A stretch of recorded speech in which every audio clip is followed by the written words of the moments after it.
That's better. Thank you.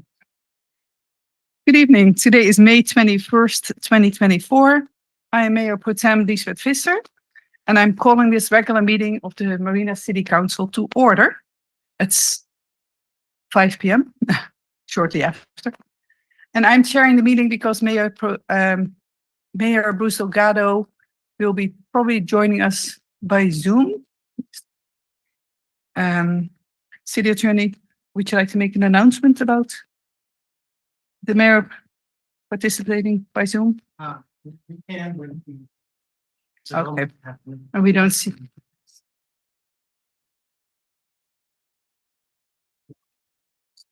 Okay, and we don't see him yet. Thank you.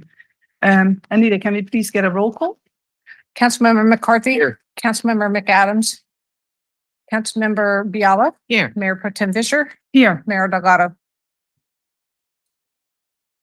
Thank you very much. We will go into closed session and we'll reconvene at 6:30 here in the council chamber. Oh, I'm so sorry. Thank you. No, I did not. I wrote it down. Okay, do we have any public comments about the closed session items here in the council chambers? Would you like to speak about? No? And anybody on Zoom? Not seeing anyone. We will close public comments and we will go into closed session and we will reconvene at 6:30 here in the council chambers. Thank you.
Good evening.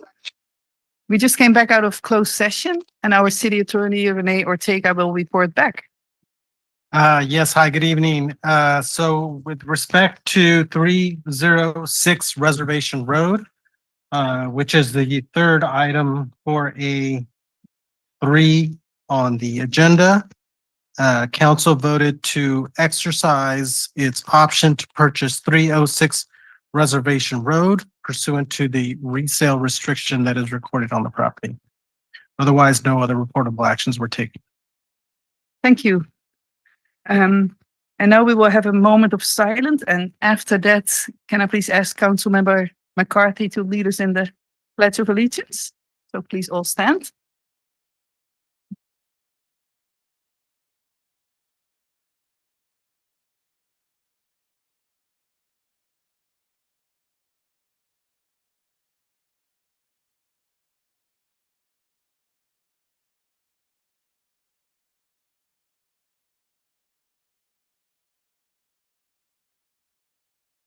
Thank you, Councilmember McCarthy.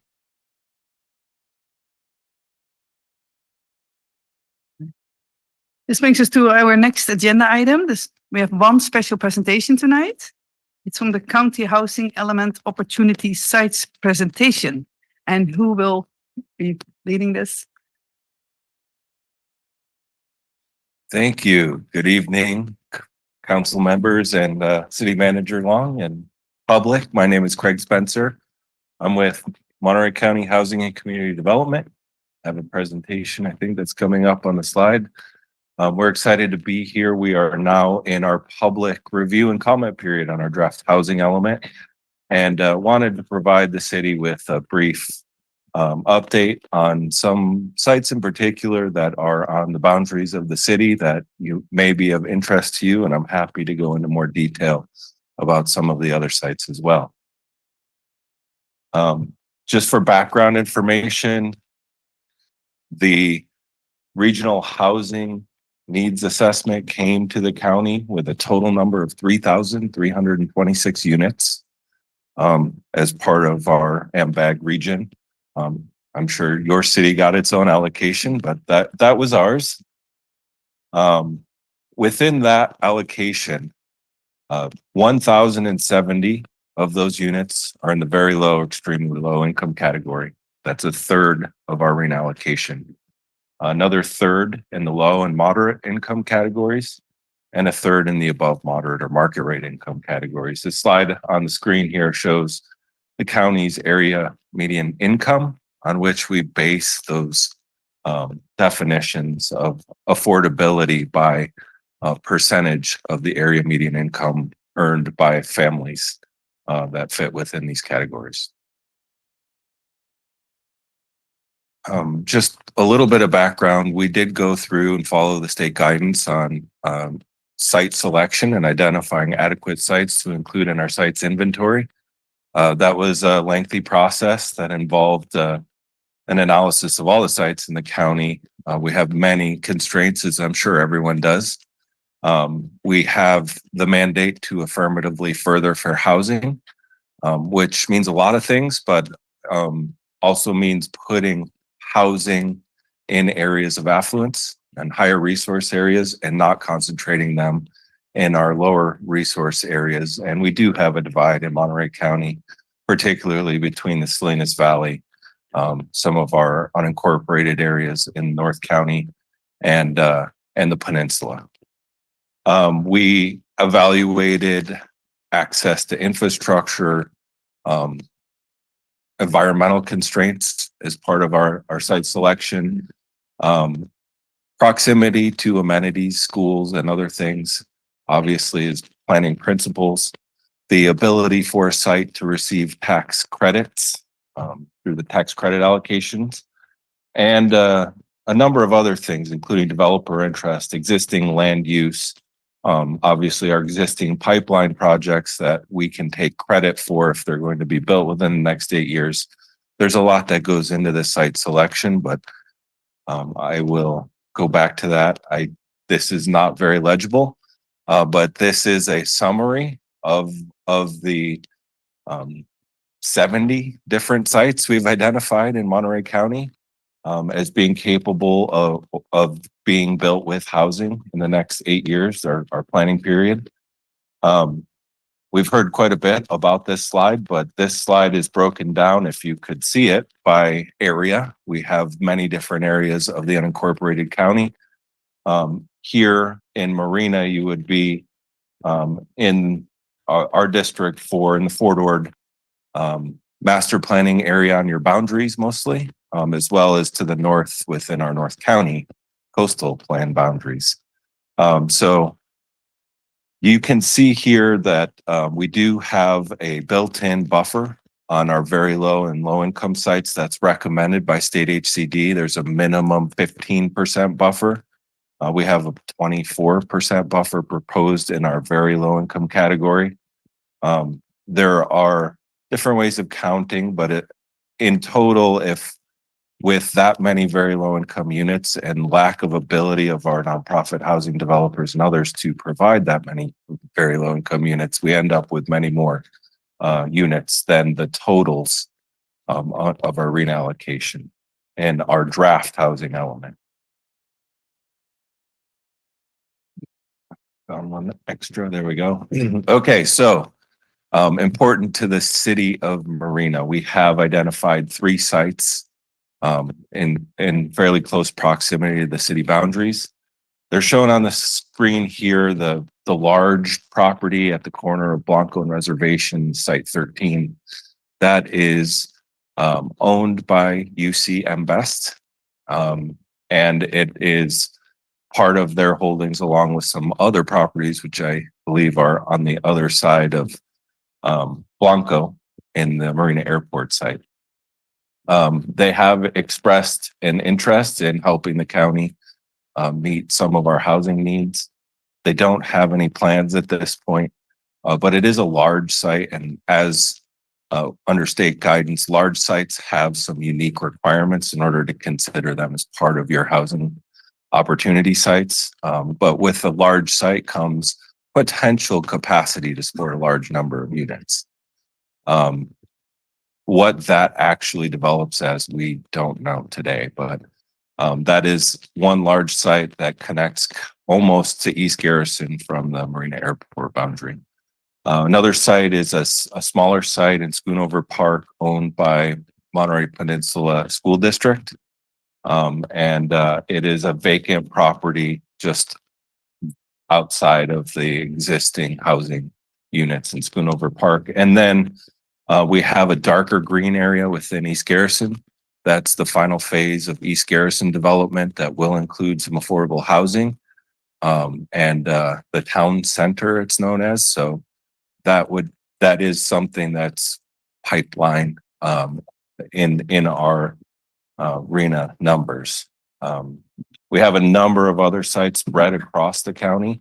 We have large numbers in Carmel Valley near the Monterey Peninsula Airport. We have numbers in Aromas, Castroville, San Lucas, you name it, we have opportunity sites there.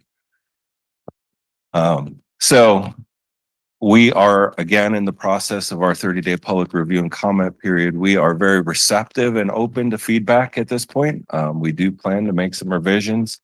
Ultimately, we do need to submit to the state for their initial review and comment before we make more revisions and bring it back through our hearing process and submit for certification. In the middle of all that will be our environmental review as well. So we're projecting out towards the end of this calendar year and into early next calendar year before we are complete with this. All of my presentations on the housing element end with this slide, which is a QR code that will bring you to our website in Monterey County if you're interested in reviewing our draft plan, looking at our maps for our site inventory. There are some phone numbers and an email address if you would like to get involved. And I will end my presentation there and answer any questions you may have. Thank you. Thank you very much, Mr. Spencer. Does any of the council members, do you have any questions? Councilmember McCarthy? Thank you, Mayor Pro Tem. Couple questions. First, thanks for being here. There's no requirement that you come present this to jurisdictions is there? I mean, you're volunteering to do this. Is that correct? That is correct. And So- it was the wisdom of our supervisor in District 4. I have to give her credit. She's extremely wise. I really appreciate you being here. It's really important. So did I understand correctly that you're planning for 3 times what the RENA allocation is essentially, or? Yes, if you look at it as a total number, that total number is 3 times our total RENA allocation.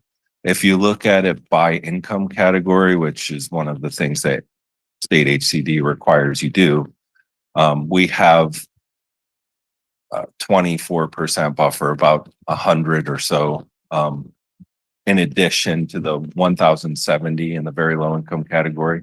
We have a small buffer on that particular income category, but larger buffers on the other categories. And for the record, I applaud the county for doing that. I think that this kind of planning is really important to solve our housing crisis. The only concern I have as a comment, obviously, is the proximity to our airport, right? This is an economic engine that the city of Marina, I think, is very excited about.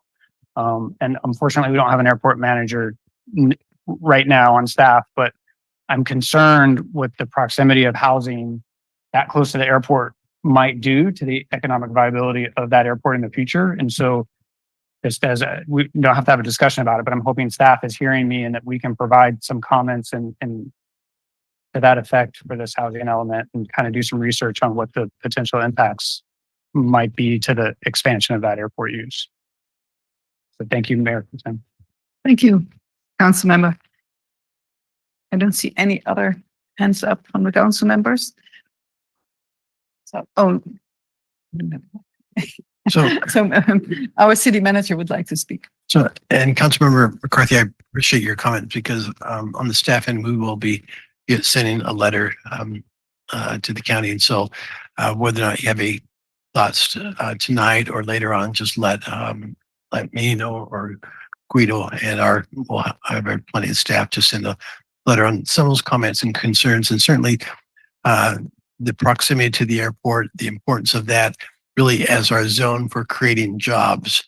And once you start taking those areas that were set aside for job creation, for housing, we have a lot of other areas in our city for housing. And that was one of the concerns that we talked about on the staff end. One of the other concerns we talked about, and you'd mentioned the 3 times the RENA number. In our housing report, HCDs, their recommendation is 20% above the RENA number. And so we do have some concerns, and I think we'll probably, our staff will express those concerns also in our letter. But anything else, just please let us know. Thank you, Mr. Long. And thank you again, Mr. Spencer, for your presentation. Thank you. Oh, I see our supervisors here. And okay, I get. Oh, so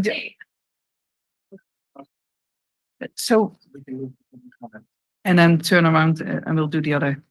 Okay. Okay, fantastic. Okay, I just want to say thank you so much to the City of Marina and to the City of Delray Oaks tonight who are receiving presentations on the county housing element draft plan. I will emphasize it is a first draft. Our board had the opportunity to see it for the first time on Monday, May 6th. So I feel it's very important that we make sure that it's vetted, especially around the cities who will be most likely impacted by the county's planning. So we welcome your feedback. To anyone who's watching online, we welcome all public feedback right now. Our board is going to likely be giving direction to make sure we incorporate all of that feedback into a revised plan, hopefully before we submit to HCD. That would be my request. So the more feedback we can get that's specific to how we can work together to achieve our housing needs while being really thoughtful and intentional about the sites that we're putting forward. The one ask that I have is, if we take sites off, we are asking and looking to identify where will we find other sites? How can we meet our housing numbers? If a site that's proposed isn't the appropriate site, we need the community's help to help us identify what the appropriate site might be to reconsider. So that would be part of what I would put on the table for consideration from the city. But I stand looking forward to continue working in partnership with the city of Marina, with all of our cities, to ensure that we can address our community's housing needs in ways that are mutually beneficial to all of our jurisdictions. And again, thank you to our county staff for being here and throughout our county presenting tonight. But thank you again. Thank you very much, Supervisor Askew. So this is public comment has now been opened. So are there any speakers here in the council chambers? Anybody would like to speak about anything not on the agenda or on the consent agenda? Please come forward. You will have up to 3 minutes. And good evening, former council member Christina Medina Dirksen. Yes, I'll do it. Hello, all. I just want to say hello. Christina Medina Dirksen, resident of Marina. I have a couple things in mind. Number one, Public Works Week. I went to a presentation today at the Board of Supervisors and really wanted to give some accolades. We don't have a Public Works Director anymore, is that right? But to the city's Public Works Department for all that they do. The reason I'm here today is to talk about the chaparral operation over at the Marina Equestrian Center. This week, the San Francisco Standard newspaper had an expose, 3 parts actually. Broken Horses Investigation uncovers years of injuries and mistreatment at Golden Gate Park. This is by the same company that we have under concession currently out at the Equestrian Center. I just want to read you a little bit. This was a 3-month investigation that uncovered mistreatment of animals, workers that had resigned in mass, which has also occurred here at our shop, our operation, injuries of horses, injuries of people, grueling work environments for horses that have both endangered the animals and riders. And as a result, San Francisco has terminated their relationship with Chaparral and has terminated their concession agreement up at Camp Mather. This week, they are still operating, even though they were given notice to vacate the city. And they have been booted. So I have these for you.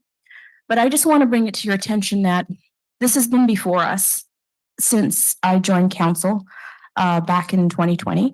And I understand our city wanted to make something work out there. But from the beginning, this company has provided nothing but shortcomings, in my opinion. From the very beginning, they had been out of compliance by not having a business license, is what we had required of them.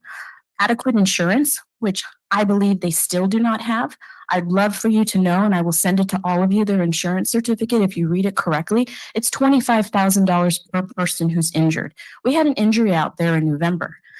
I heard about it through our horsing community, and I would really, really urge you all to find a microscope and find out what is happening out there. My biggest fear, and it's here in one of these reports, that they're going to be moving their horses out of San Francisco. Horses, including that have been overworked, they're going to be moving them, word is, to their Woodside facility, but I think they're going to come here. My concerns are that you're going to have horses that look like this, sick horses, dangerous horses for people to ride, and they're still working them. So it's been brought to our attention, and I've been very dogged about this issue. From the very beginning, I was not in favor of this concession agreement. When you had a company that offered us a tax form that wasn't signed. So I just Thank bring it to your you, attention to please do something about this. Thank you. Thank you very much, Sina. Do we have any other people in the room who would like to speak? No? And on Zoom, I see 2 raised hands. Oh, sorry, was there somebody here? Christopher? Okay. Thank you very much. I didn't notice that. Okay, Christopher, you have 3 minutes. I was thinking about if we could do like a bench for my father who passed away, for like a debate bench at the beach, like a what's it called? A bench for my dad who passed away. somewhere um at the Marina State Beach. Yes, the So like a memorial bench? Yeah. Yes. I decided if my sister or my mom are not gonna bring it up, I'm gonna bring it up. I was like, I don't know how to do that. I think this will be out of the jurisdiction of our city, but our city manager can. Maybe, is it okay to answer this right away? Yeah. Or we'll take it to staff. Okay, staff will get back to you, Christopher. They know how to reach you.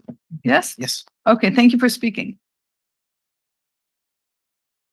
Okay, I see two raised hands on Zoom. So Denise Turley, please unmute and you will have up to 3 minutes to speak. Hi, thank you.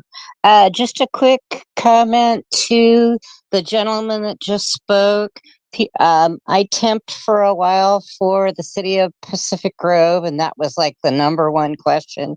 Can I have a bench at the beach? Just to let him know that there, and I would suggest you do the same thing. The construction and the repair and the continued maintenance falls on the family, not on the city that's commissioning the bench. Next item, has the housing element been shared with potential companies in the area like Joby or any other company that is looking for affordable housing for their employees, maybe a potential of a, private public partnership kind of a thing. And number 3 was any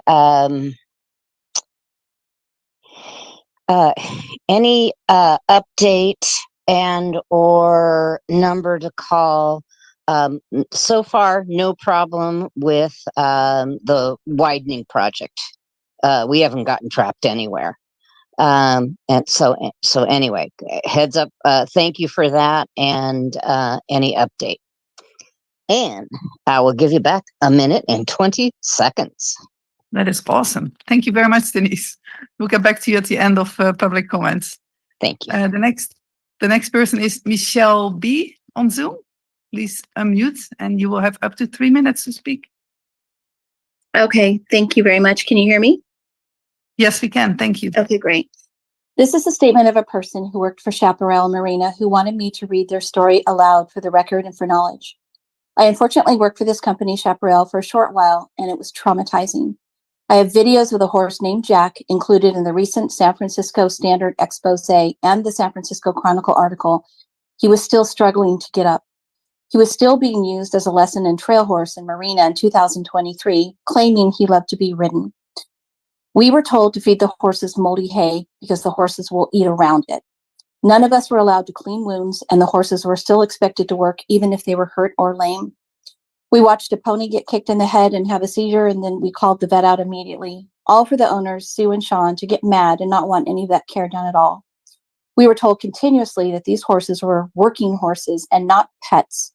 The horses were expected to be saddled and tied all day long. We were not even allowed to loosen cinches when or if they got a break. We all quit en masse around the same time because of this treatment of the horses. We had sent in pictures, videos, and emails to the city of Marina and the SPCA, hoping and praying something could be done to help the horses, but nothing ever was. To the city and council and staff tonight, there are more stories just like this I read to you, many more, firsthand accounts backed up by photos and videos. Please note, for the record, during tonight's meeting, this horse, Jack, was ordered by San Francisco Animal Control in a written report with specific instructions to the owners of Chaparral, Sean and Sue, that Jack be immediately removed from their program because he was no longer fit for riding. This was in 2021. 2 years later, in 2023, he was still being used daily. He was moved out of Golden Gate Park, and Animal Control, per their own records, per Public Records Act requests, were on the lookout for Jack, trying to find out where he was taken. They were very concerned about his whereabouts and conditions. Hundreds, if not thousands, of equestrians and members of the public, hundreds, if not thousands of equestrians and members of the public expect the truth has finally been revealed and by the media, and the city of Marina will finally do the right thing and shut down Chaparral. Do not renew the lease. You have this power to do so. Not doing so is condoning these very well documented reports of neglect and abuse. The public is aware and watching. This story will continue to grow and spread and be an embarrassment and a liability for the city of Marina. This is not what the community expected or what they deserve. You have a chance to change this. Cancel their lease and give it another shot. Thank you very much for your time this evening. Thank you very much, Michelle. Do we have any other people who would like to speak for public comments? Seeing none, we will close public comments. And I wrote down a few questions from Denise. She asked, has the housing element been shared with Joby that is working on affordable housing for their employees? We will take that question. Yeah. Okay, Denise, staff will contact you about that question. And the other question was about a contact number for the Indian widening project. And I see that Edwy de los Santos is here. I know there's this website. Is it okay if Edwy just gives that website? That saves time. Sure. Engineparkway.com, spell out all parkway, or go to the city website and you could find the project website there too. Thank you very much. Denise, I hope you heard that. ImGenProject.com. Oh, Parkway. Oh, see, this is why I should not be doing this. ImGenParkway.com. Ignore the previous one. Thank you so much. And we heard the staff and council has heard the remarks about Chaparral. So, our city attorney is reaching out and we'll be talking with the San Francisco city attorney, and our staff is going to reach out and talk with their Parks and Recreation staff to get some clarification on what happened, why they revoked the lease, and we'll give a report back to the council. thank you very much, Mr. Long. And I will go back to, Just a brief comment. As part of that, is it possible that a second set of eyes be put on that insurance? I know that was an open session however long ago it was, but it was a different city attorney at that time, I believe. And I'm just wondering if it's worthy of another look. So we will be reviewing the lease in addition to the insurance. Thank you. In conjunction with that, with discussing this revocation of the permit for the San Francisco location. Thank you. Thank you, Mayor. and I see the Councilmember McAdams. Yes, I have a couple of announcements. Okay, we were going back now to item 7, the announcement. So please go ahead. Thank you. Thank you, Mayor Pro Tem. It's graduation season, so I just wanted to say congratulations to all of the graduates from kindergarten to Cal State University, Monterey Bay. Thank you to the students, teachers, and staff and parents for their hard work and commitment to education. Memorial Day will be observed on Monday, May 27th. And I just wanted to share some history about Memorial Day. This holiday is observed on the last Monday of May, honoring the men and women who died while serving in the United States military. Originally known as Decoration Day, it originated in the years following the Civil War and became an official holiday in 1971. Many Americans observe Memorial Day by visiting cemeteries or memorials, holding family gatherings, or participating in parades. And both of my grandparents are laid to rest at the Central Coast Veterans Cemetery, which really is a lovely asset that we have in our community. And it is a very serene place to visit on Memorial Day. So thank you. Thank you very much, Councilmember McAdams. Any other council members who would like to make an announcement? Any staff members? I see Andrea Willer, our recreational director. Thank you, Mayor Pro Tem. Thank you, Council. Just a couple of updates. I left a flyer for all of you on the Multicultural Festival. It'll be Saturday, June 1st from 11 to 3. And wanted to give you an update on the participation. So we currently have 8 performers, some individual, some groups, 21 vendors that will have tables and booths set up. and 4 food vendors. So it's coming together nicely. We have found in this last week a big uptick in interest from the performers and the vendors, and we're going to keep accepting them as long as we have space and time. So really excited about that. I think it's going to be a really fantastic event. And then just a reminder that school will be out May 31st, I believe, is the last day of class. And then June 3rd is the first day of summer. We have several programs this year. We have an all-day traditional day camp, multiple sports camps, multiple specialty camps, some of which are filling up. And so I just want to encourage folks to go online and register your child for a camp or a program. Also, back to the Multicultural Festival, we are encouraging people to register. It's a free event. You don't need a ticket or anything, but we're asking that you register in advance on our website. Just really helps with our planning process. So if you're interested in either of those programs, please go to our website and sign up. Thank you very much. And anyone who would like to see me wearing wooden shoes, come see me. So thank you. This takes us to the, Councilmember McCarthy. Thank you, Mayor Pro First, Tem. right, Yeah, real briefly, I'll mention that the City of Marina is holding its 3rd annual Pride Flag raising ceremony on June 1st, just before the Multicultural Festival. Starts at 10:30. It's at the intersection of Del Monte Boulevard and Reservation Road, the main flagpole. And attendees will be invited to walk over to the Multicultural Festival after that raising. Thank you. Thank you very much. And Councilmember Biala? Thank you, Mayor Pro Tem.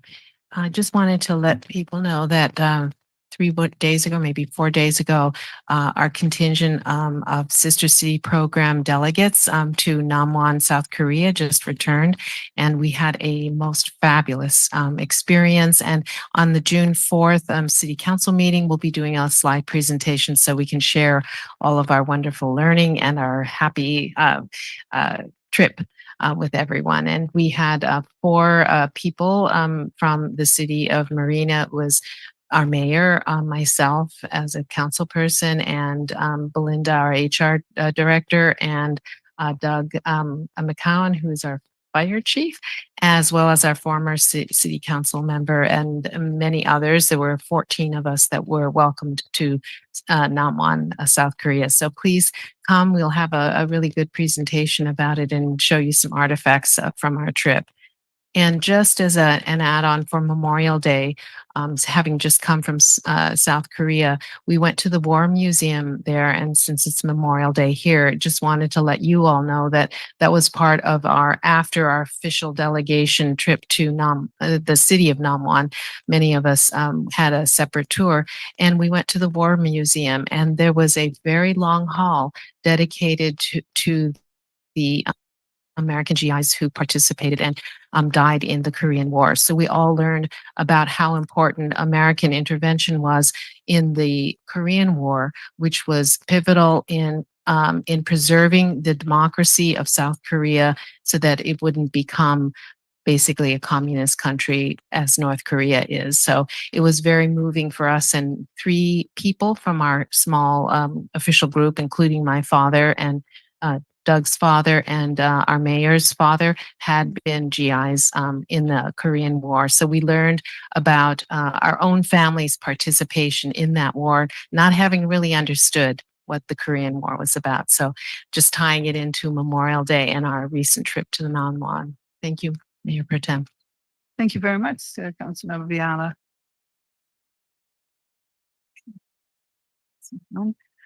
This takes us to item 10, the consent agenda. These are items that are considered to be routine and can be approved by one motion. Would any members of the council like to ask some questions or make a comment, or would you like to pull an item? No. I move to approve the consent agenda. Okay, I would like to make one remark that I cannot vote on item B because I was not present for that meeting on May 7th. So if you can please include that in your motion. Yes. So I will move to approve the consent agenda minus item B, and we'll take a separate vote for that. I second it, and I'd like to make a comment, please.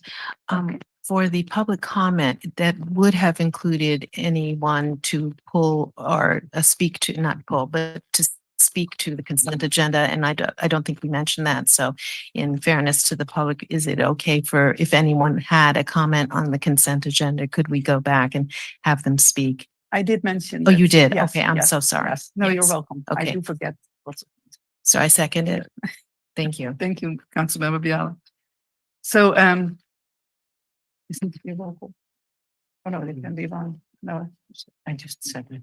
Okay, all in favor of the motion, please say aye. Aye. Aye. Any opposed? And I'll make a second motion to approve separately the item 10B, the minutes for the May 7th, 2024 meeting. A second. All in favor, please say aye. Aye. Aye. All opposed? Or I should abstain. Okay, I abstain from that item. Thank you very much. Okay, this takes us to the first of our public hearings. And the first one is about Cypress Cove Landscape Maintenance Assessment District. I see Eri dos Santos ready to lead us in this item. Thank you, Mayor Pro Tem, members of the council. Edry de los Santos, Engineering Division for the City of Marina. The Cypress Cove 2 Engineering Report. This is a report that is required by the 1972 Landscape and Lighting Act. The act allowed us to create 3 landscape districts in the city. This one here in Cypress Cove was created in 1987, which encompasses 110 single-family homes. About 2 acres of landscaping, a little over 1,000 linear feet of retaining wall, and over 60 trees, primarily cypress trees, hence the name of the cove. This year, we're able to accomplish quite a bit. We were able to update the almost 40-year-old backflow preventer for the irrigation. We had to replace it and relocate it per Marina Coast Water District standards. We also were able to take care of various maintenance requests from the residents. This was scattered throughout the district, and we were only able to do maintenance requested. We weren't able to finance preventative maintenance this year due to budget constraints. But we were able to perform some outreach. This outreach this year in 2024 was a lot more successful than 2022. We had a lot more participants, and the general consensus of the residents that joined us was very succinct and unified. Really, they focused on 3 things: tree maintenance, retaining wall maintenance, and of course, in order to maintain things, budget constraints. The first step for taking care of trees was the recommendation for an arborist report. We have about 60 trees in the district, and when we ran that through our on-call arborist, it was about $10,700 to do that assessment. But assessment would include assessing all the trees' health, their current safety, and best management practices moving forward, whether that's ongoing maintenance or even work around utility lines. That also includes an assessment of the costs for that maintenance. So tree pruning, when we ran it by our contractor, was about $4,500 on average for the size of trees that we have.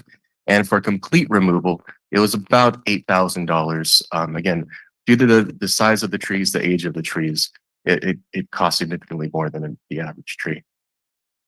The next thing, of course, we would do is assess after we understand the maintenance responsibilities and what needs to be done, whether it's trimming, pruning, or removal. We need to see how much is that going to cost.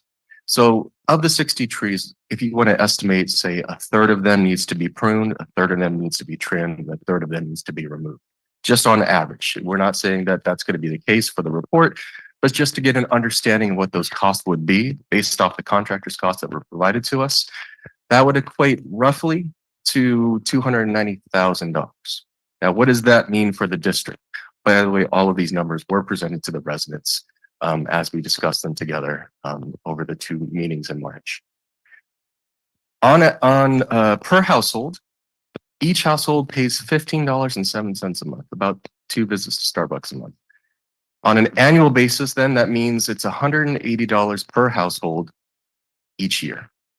What does that mean in terms of revenue? If you multiply it out by the 110 homes for the district, it's about $19,800 a year, minus the administrative costs of our engineer's reports, the actual maintenance of the district, and our finance department actually executing the assessment for the taxes each year. It was of $12,000. That leaves a budget remaining of $7,800 each year to maintain the trees. For that $290,000 amount, it would take us 37 years to pay off that tree maintenance cost. So how do we take care of the trees? Which was the concern for the residents and what we wanted to answer for them.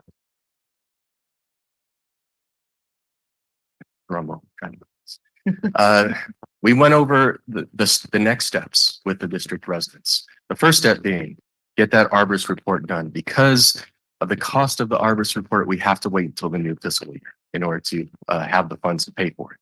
That report, again, is going to cover not just ongoing maintenance, but also help us to understand what safety concerns there are and what the health of those trees are. It'll also help us develop budget scenarios that we can present to the residents. Perhaps the residents don't want to take care of all the trees. They only want to remove the safety ones, the safety concerns, or they want to take care of the safety concerns and maintain some of the trees that are still healthy. All of those different scenarios will be presented to the district residents sometime in September, October. We'll not only discuss the budget scenarios, but advocate that every single resident understands what those fees are going to go into and advocate for an increase, a temporary increase to their district fees. In order to do that, because the district was created in 1987, before Prop 218 was created, we have to do a Prop 218 process. That includes sending out ballots to all 110 residents, holding a public hearing. All that process takes about 100 days to enact. Each and every resident has the ability to pass in an equal vote. And after we count the votes of all the votes we received, if 50% plus 1 votes against the assessment increase, the ballot fails. So for instance, if we only receive 10 votes for the entire district, if 6 of those votes voted against the increase, that would kill the ballot. So that's how the Prop 218 process works. There were various questions throughout the meeting we had with the district residents. So one was, can the trees be topped once fully matured? We've talked with the arborist. It's really by a case-by-case basis. They have to assess the health of the tree, but they will definitely answer this in the report that's provided to them sometime in September. Next question was about the retaining wall maintenance. We talked a lot about trees, but not about the retaining wall. The retaining wall is just about 40 years old, almost at its half-life, so now is a good time to assess its lifespan. We reached out to our on-call structural engineer. Unfortunately, the cost for a structural assessment of this size is about $10,000. Because the district doesn't have the funds for it, we won't be able to do it this year or really for the upcoming years. But we'll definitely bring that up to them sometime in September when we talk about the budget scenarios. Finally, there were questions about budget in general. Are there still going to be ongoing utility costs? Well, because of the upgrades that we did to the leaking and very old backflow preventer, there will no longer be any water costs to the district. In fact, all utility costs will be zeroed out for the district for this from this point going forward. The other question was, are there any other funding sources available to help the district? We went back in history to see that item did come before council before, and talking with legal counsel, we found that different sources of funding from the city would not generally be acceptable because really if the district cannot finance their own maintenance, there's no surety that the city would recoup the loan that they would pass on to the district. So it'd be a very difficult thing to find funding sources from the city to help fund the ongoing district maintenance. Now, this is the part of the presentation where we say, please reach out to the city with any questions. But thankfully, we have reached out to many of the residents in the district, and they have been not just cooperative, but really collaborators, helping us understand not just what they would like to see, but how they hope to get there. And we won't be able to get anywhere with maintenance without their help. So we're very grateful for the continued support of all the district residents. I was going to name some out, but really all the district residents have been very helpful and supportive, and we're thankful for our meetings with them, and we look forward to further future meetings with them in the future. Thank you very much for this very good presentation. I will open the public comments. Are there any people here in the council chambers who would like to speak on this item? Seeing none. Anyone on Zoom who would like to speak? We get up to 3 minutes. No? Okay. Council members, are there any questions or remarks? Councilmember McCarthy? Thank you, Mayor Pro Tem. Thank you for the report, Edry, and quite frankly, thank you for the work you do in trying to get citizen engagement, because it's so important. And I understand people are busy and they don't understand how important their participation is, but I'm confident that you are doing great things to get that to happen. So I appreciate that. Something that stood out on this budget for me is in next year, the ending fund balance says $631 for an entire landscape. That's all they have or projected to have. So what happens if there is an emergency, a tree that falls, that there's no budget to work with it, and something needs to happen? So we have done in the past for districts that we'll talk about in a minute, where if the budget's not available, what the city will do is make the public right of way safe. So we'll take away limbs that have fallen. We'll put debris out of the city right of way. So we can do those things just in terms of general maintenance for the city. But I agree, as you can see with this district, and as we're continuing to engage the district with the understanding that these 1987 assessment rates cannot sustain this district anymore. When I guess what I'm getting at is, take another scenario, someone drives over the newly installed backflow preventer. I mean, that has to be fixed. The city is not technically responsible for that, right? I mean, is there some mechanism to special assess, or, I mean, what happens with these CFTs? Yeah. Hopefully in that case, in that scenario, we would have their insurance pay for it, the accident causer. But really, yeah, at this point, unless the district would like to reduce the scope of the arborist report, there's not much we can do in terms of further maintenance to the district, other than what is currently being, that $600 is after all the fees have been paid, our fees, the city's fees, the finance director's fees, and that's based off the estimates of what we're going to be spending this year. So perhaps we may spend less than what we're estimating for this year. So whatever's left over this year will hopefully help boost the balance for next year. And I guess my final comment is, I think residents look to us, the council, to be fiscally prudent, to have appropriate reserves for emergencies. And, I guess I would just say back to these landscape districts and the owners that represent them that, we kind of ask for the same thing, to be fiscally prudent and have appropriate reserves. So if these emergencies happen, you can help, solve the problems that exist in our community that these landscape districts were intended to do. And so, I'm obviously not happy to see such a low ending balance in this particular case. And I hope that we can continue to move forward and make some positive change in these districts. Thank you, Mayor Pro Tem. You're welcome. Councilmember Bia.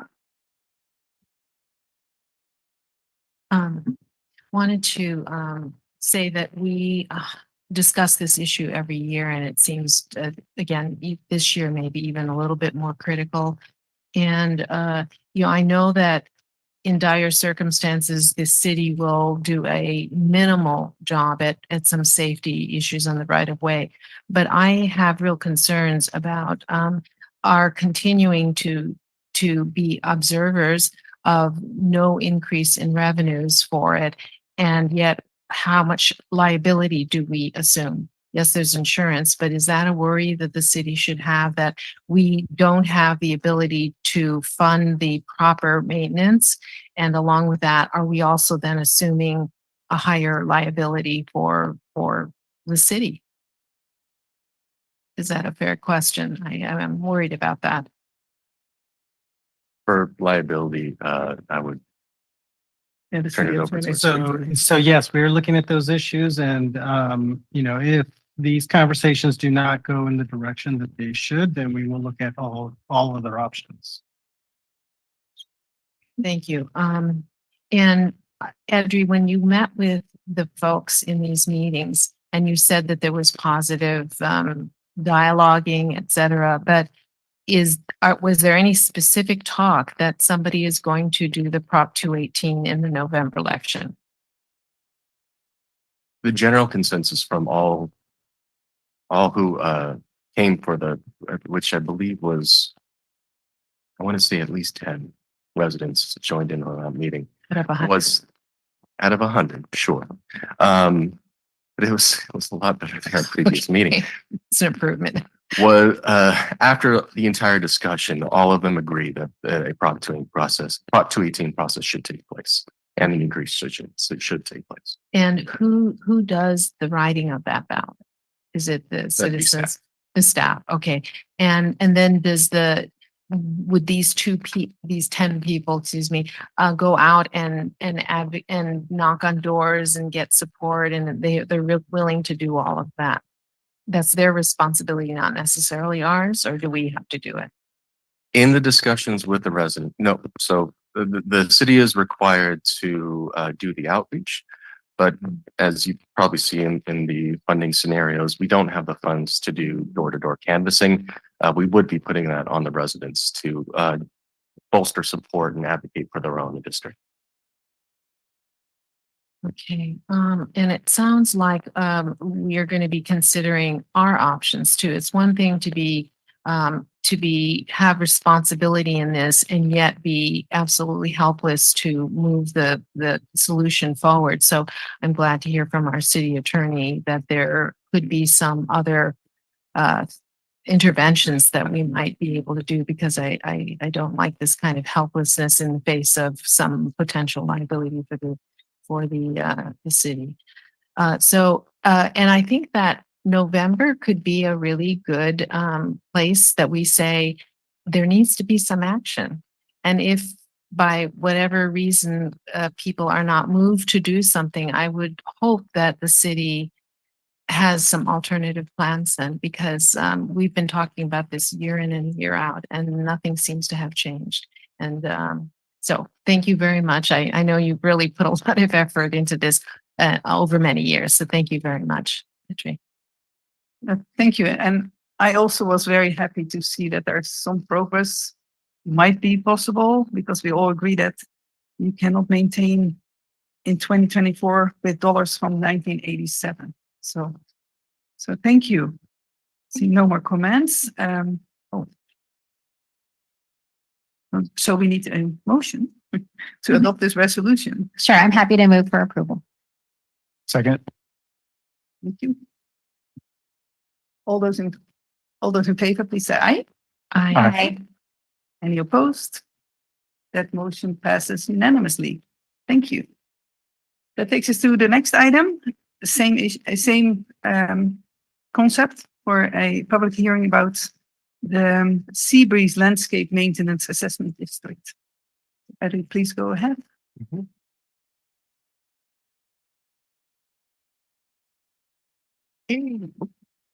Thank you. Okay, so the Seabreeze Landscape District only encompasses about 37 residential lots. That was created in 1996, again before Prop 218, still under the 1972 Landscape and Lighting District process, which is why an engineer's report and these public hearings take place. The district itself has had various upgrades and maintenance issues over the years, whether it's fallen trees or sound wall maintenance. But thankfully, we've been addressing the residents' concerns in a fiscally responsible way, and we haven't had major issues with the budget, although this year we are seeing more failings of the sound wall along behind those trees, as you can see there.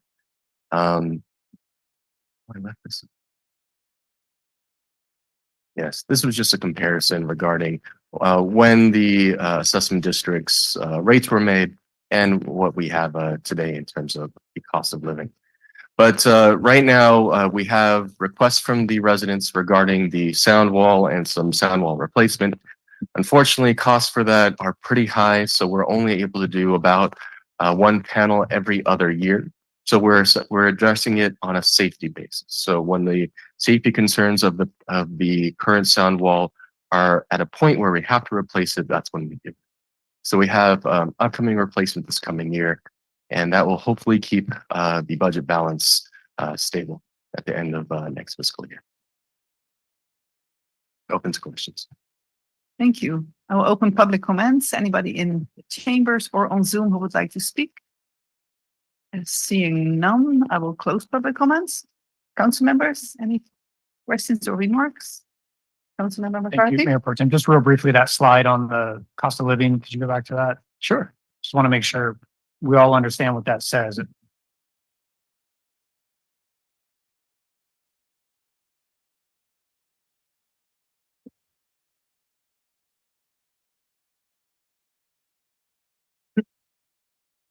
Nope.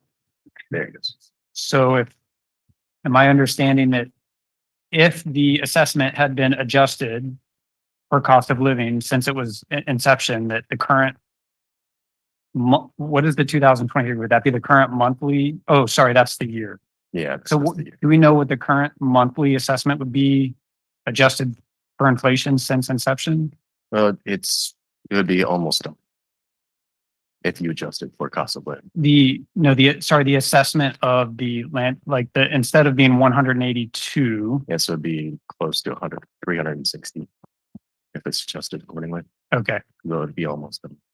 So they're paying about half of what the Correct. dollars were worth in the year that it was of inception. Correct. Okay, thank you. Councilmember Biana? Thank you, Mayor Pro Tem. So when I'm looking at the repairs for that wall, I don't know how long it is, but it strikes me in a similar way as the city tries to maintain our streets, the maintenance. And so it looks like we're on those ends, we're still like we were in our street repairs, only attending to the ones that were the worst and kind of patchworking and then move on to the next one that was really in dire need. So is this one of those examples where we should have, it would also contain the cost too, but we organize a plan for repair on certain sections and don't necessarily go for the worst ones, because then while you're doing that, the sort of moderately okay ones are now going to be in the disrepair the next 2 years. So is there something equivalent to that in repairing that kind of wall towards the system that we're using for street repairs? Sure. So the street repair system assesses really the best bang for the buck is kind of the rough use of the term. Unfortunately, we are able to infuse the street system with additional dollars. We are not able to do so with the lighting and landscape districts. The way the lighting and landscape districts were set up, they were set up with a capped maximum assessment. So in order to increase that assessment, we would need to go through the whole ballot process. And since these are private homes and all the district's residents were signed into the district once the district was created, it's not like we could infuse other revenue sources to it as it'd be a gift to public funds. Okay, so we'll always be in this situation of repairing the most critical ones and then hoping sometime in the future we get enough money to repair everything. Right. But those are our choices. Unfortunately. Okay, thank you very much, Adrian. Okay, thank you. Would anybody like to make a motion? Move to approve. Second. Okay, all those in favor say aye. Aye. Those opposed? None. This motion passes unanimously. And that takes us to item 11C. And there's Edwy again. And this time it's about Monterey Bay Estates lighting and landscape maintenance. Last one, I promise. Thank you, Doug. So the Monterey Bay Estates Lighting and Landscape Districts of 162 homes surrounding DeForest and Costa Del Mar and Crescent Avenue. It's our largest district today. Interesting dates through the district's lifespan. It was constructed in 1989 and we reached the maximum assessment in 1996. In 2014, we did ask for a Prop 218 ballot. The residents there wanted to see more maintenance done. They wanted to see more beautification done. So we presented them the cost for that and we took it to ballot. And I believe the final ballot was 60 to 12 against. So it wasn't a matter of a close call, but really was a matter of a small group of residents wanting those improvements, but not all of them wanting to pay them. Granted, I believe if you take $77.14 and you divide it by 12, it's not much money per month. And I think we were asking for something in the range of $17 more per year. So it gave us an idea, not just of what the Prop 218 process entails, because we had a lot of attorney support for that. We've never done one before, but also it helped us to understand how difficult it is and how much outreach is important. So that the lessons that we learned in 2014, we're applying now in 2024 with Cypress Cove. That doesn't mean that there aren't improvements that we could do. So in previous years, we talked about various improvements we could do along the main corridor in Crescent Avenue. We have set aside funds to do those improvements should the residents want to. The last time we talked with them, which was about a month ago, they were not looking to do any improvements next fiscal year. If that changes, we wanted to set aside funds to make it available to them. As you can see what their fund balance is, they have adequate funds to do those improvements. The residents there are very they're vocal, but they're also really easy to work with. We're very grateful for their outreach. And if you are watching from the district, please reach out to the email address there or the phone number. We'd be happy to answer any questions you may have. If you would like to see those improvements done this year, we'll be reaching out to those residents who are able to. But if you'd like to see them, again, reach out to that website as well. Thank you very much. We'll open public comments for this item for Monterey Bay Estates. Anyone in the chambers or on Zoom who would like to speak? Seeing none, public comments has been closed. Council members, Councilmember McCarthy. Sorry, Mayor, I'm trying to restrain myself, but I love learning about this stuff. So in a larger assessment district like this, where you have so many homeowners, I assume you don't reach out to every single one. Is it like a board that represents the larger body, or how does that work? No. So what we used to do, what Mike Owen used to do for us was canvass the neighborhoods. We would go out and meet with all the residents that really would respond to us canvassing and talk with them on the street and really just kind of, grassroots ground discussions. Since then, those ones that have been meeting with him and since he's passed, they continue to meet with us and we're really thankful for their continued input. So it's really just mouth to mouth, Awesome. Yeah, I suspect there's a lot of folks that are interested that maybe just aren't getting the message. So keep up the good work and continue trying to reach out to them because I know that there's folks that live out there that want to see a little bit of change and are willing to, do whatever it takes to get there. So thank you. Thank you, Mayor. Thank you. And thank you very much, Edwin. Councilmember Biala. I'd like to make a motion. Can we get a second? Second. All those in favor, please say aye. Aye. Any opposed? None. This motion passes unanimously. And that takes us to item 11D.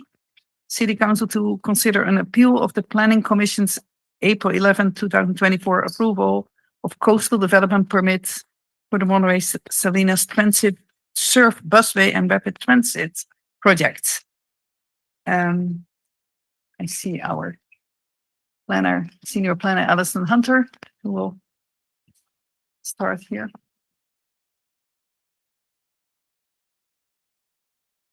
Mayor Pro Tem and members of the council, members of the public. I'm Allison Hunter. I'm the Planning Services Manager for the City of Marina, and I will be presenting the staff report for the appeal of the Monterey Salinas Transit Surf bus rapid transit appeal of the coastal development permit CDP 23004 that was approved by the Planning Commission on April 11th. Let's see if I have any luck with this. There we go. Okay, project overview. MST has received federal funding to develop a bus rapid transit or BRT line through Marina to Sand City. Within Marina, the Surf BRT route will use existing city streets from the DeForest and Reservation existing transit center to a new transit stop at Palm Avenue and Del Monte within the TAMC right-of-way. This map shown, the red outline is the TAMC right-of-way along the Del Monte corridor. And just pointing out that in this image and on the next slide, the orange hatch kind of on the left side of the image represents the coastal zone boundary.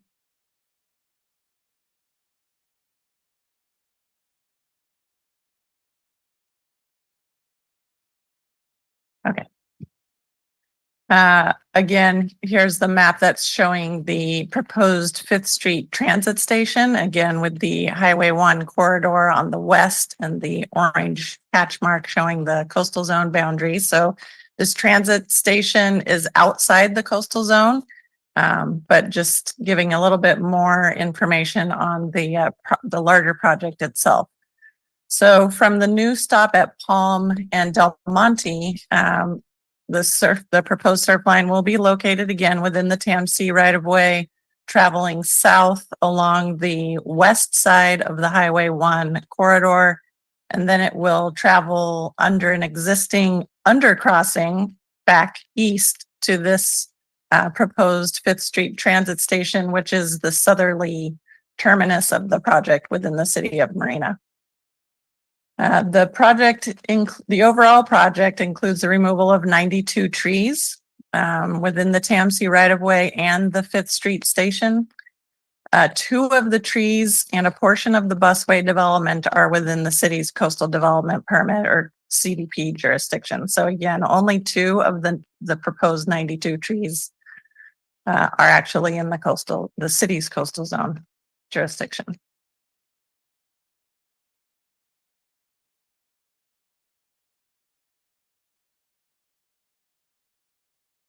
So per the city's municipal code, section 1762-060, MST received a recommendation of approval for the tree removal and replacement from the city's tree committee on February 26th of this year. The tree committee considered the 2 trees in the coastal zone, but did not make a recommendation on the CDP itself, as only the Planning Commission has permit authority for a coastal development permit. On April 11th, the Planning Commission considered the tree committee's recommendation among other items in the staff report and unanimously approved both the CDP and the tree removal permit. The CDP only was then appealed on April 16th within the required 10-day appeal period. So the CDP only covers a 0.37 acre portion of the project that's located in the city's coastal zone jurisdiction, and that is outlined in both the red and yellow outlines on this graphic display. So this area, as you know, is heavily constrained by existing transportation facilities. It's got the Caltrans overpass there. It's got Del Monte Boulevard right-of-way, TAMC right-of-way, the Monterey Peninsula Rec Trail, and Beach Range Road path. So this is a heavily developed corridor, highly constrained. The area does not contain environmentally sensitive habitat area or ESHA, according to the biological report prepared for the project, or as either mapped or described in the city's local coastal program. So we'll talk a little bit more about ESHA. The Planning Commission made the following findings in its approval of the CDP. These are findings from our municipal code. And the items, these are also the findings for the council to make as well, should you decide to uphold the planning commission's approval of the coastal development permit. So I won't read all of these individually, but you can see that they are all spelled out in your resolution and in the staff report, but you can see that the majority of them really do not apply in this case. They have to do with shoreline protection. They have to do with specific ESHA findings. They have to do with direct access to the coast, as in like beach front. A variety of things like that that do not apply in this case. Coastal views, for example, and it goes on. There are quite a few of them.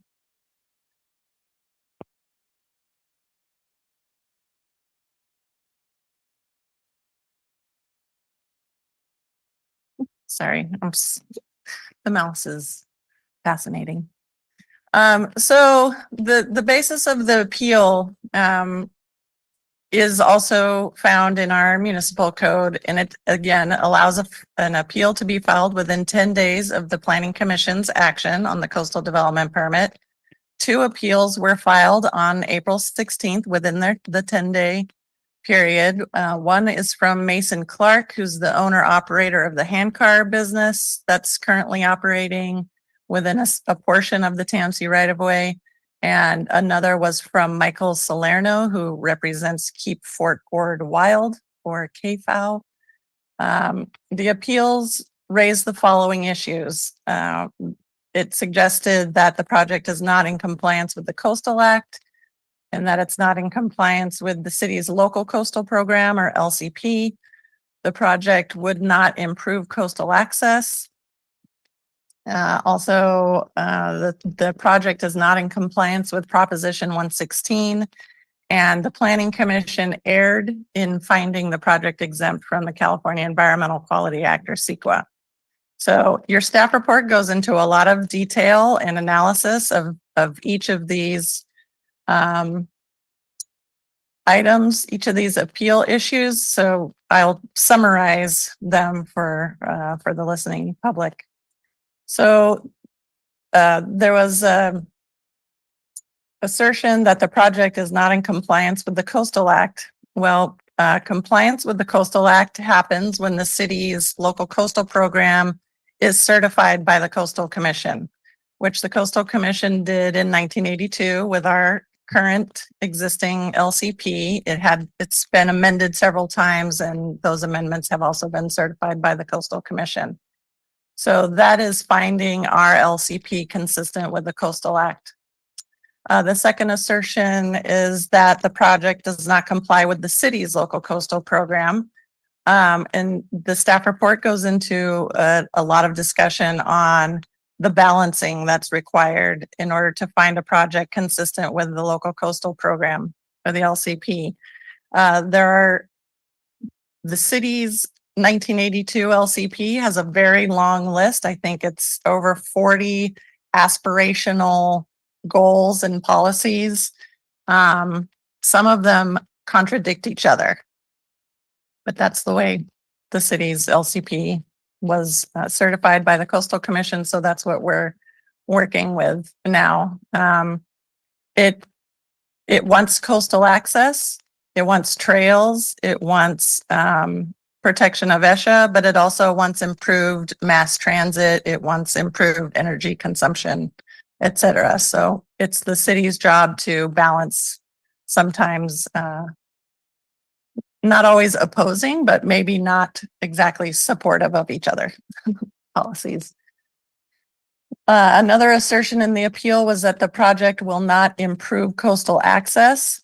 Although the project will be closing one trail crossing that allows for a direct trail crossing more or less under the Highway 1 overpass. It is moving that crossing to the north and improving pedestrian access at Rheindaler and Del Monte, and an additional improved path north along Beach Range Road and Marina Drive. There's been a lot of talk about compliance with Proposition 116. Proposition 116 is a Caltrans funding mechanism that is not germane at all to the council's discussion about the CDP. The city has no role in funding the SURF project. This is not a finding for CDP consideration or this appeal. So you'll see several places where you're asked to not consider Proposition 116 as it's just not in the council's purview or the city's purview. And then finally, questioning the Planning Commission's approval of the CEQA exemption, Public Resources Code 21080.25 as amended by Senate Bill 922. This is a specific statutory exemption added to the statute recently in 2022, specifically to streamline permitting and the development of transit projects in order to help meet the state's greenhouse gas and climate initiatives. Other permits will be needed given the linear design of the project. MST is going through similar permit processes with the City of Sand City and the Coastal Commission. There's no prohibition against MST requesting that all of these agencies process these permits at the same time. They can happen concurrently. Other city permits will be encroachment permits will be needed, also a grading permit, which I didn't note on here. Also, the council's action, hopefully tonight, is also appealable. This is the 0.37 acre subject site is in the appeal jurisdiction. So whatever your action is tonight could be appealed to the Coastal Commission, either by one of the aggrieved parties, or the Coastal Commission could actually appeal it to themselves. So in closing, the council is asked to focus your discussion and action on these following very discrete things that relate directly to the coastal development permit appeal. So the city council's action is limited to deciding whether the proposed development within the 0.37 acre project site complies with the city's LCP. All of these findings are provided in the staff report along with staff's justification for each one. And like I represented earlier in the slideshow, many of the findings just do not relate to this project. So other than the 2 trees within the coastal zone proposed for removal, the tree removal and other development proposed outside the coastal zone is not part of this appeal hearing. So anything that happened at the 5th Street station outside the coastal zone, not a part of this appeal hearing. Other details of the SURF project, like funding sources, ridership modeling, opinions about the need or desirability of the project, or other jurisdictions' permitting requirements, are not germane to the council's appeal review. What the Coastal Commission may or may not be doing on their CDP is not a relevant issue for your review of this appeal. Like I mentioned earlier, this Proposition 116 issue is not relevant to the council's appeal, as the city has no role in funding this project. And that whatever's going to happen with Proposition 116 is for other agencies and bodies to figure out. Other activities currently operating in the TMC right-of-way are not part of this review and should not be considered as part of the SURF CDP appeal. So I've provided a recommended motion here for the council's convenience, and that concludes my presentation. I'm open to any questions. I know at least one appellant is here, and also MST staff is here for presentations also. Thank you. Thank you very much, Allison.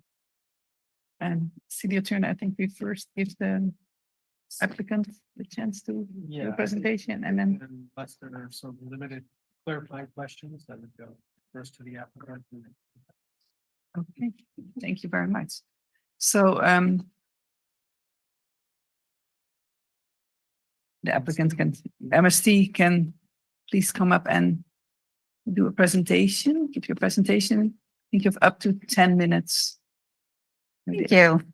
And here's Ms. Lisa Reinheimer. Yes, thank you, Mayor Pro Tem and council members. I'm Lisa Reinheimer. I'm the Assistant General Manager for Monterey Salinas Transit.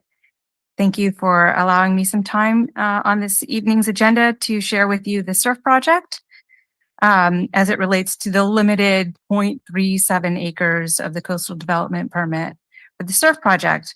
Do you have the presentation? I have a presentation I wanted to share with you to provide some more visuals. And as he's getting that up, during our transparent public engagement process, we've reached over 4,300 individuals and people at over 150 meetings or events. We have received letters of support from 60 plus members of the general public, as well as community organizations, elected leaders. We've received 35 letters of support there. So I'll go through the SURF project, very limited overview, talk about the permit area and some of the things that are happening there. Next slide, please. The SURF project supports the 2022 Regional Transportation Plan that's provided by the Transportation Agency for Monterey County. It's a roadmap to meeting our transportation challenges over the next 20-year planning horizon. It addresses all forms of transportation and meets regional and state sustainability goals. And you can see here, front and center in the orange is the SURF Busway and Bus Rapid Transit project. Next slide. So as a quick little overview of the SURF project, we will be providing important benefits for our students, hourly wage earners, and others who use public transportation by providing more travel time options with more frequent bus transit service. We are providing better, more reliable transit service without getting stuck in Highway 1 traffic. So no more being late to work or school, all on quiet, modern, and zero emission buses. For our community members who do not use transit, the project upgrades traffic signals for better traffic flow, extends the Beach Range Road trail for people of all ages and all abilities to access the coast. It connects residents of Marina Drive with the businesses across Del Monte. Next slide. So the area under consideration, again, is limited to the Marina Local Coastal Program. And the size is about equivalent to 2 to 3 residential lots. This area has been in transportation use. It's been a transportation corridor since the late 1880s.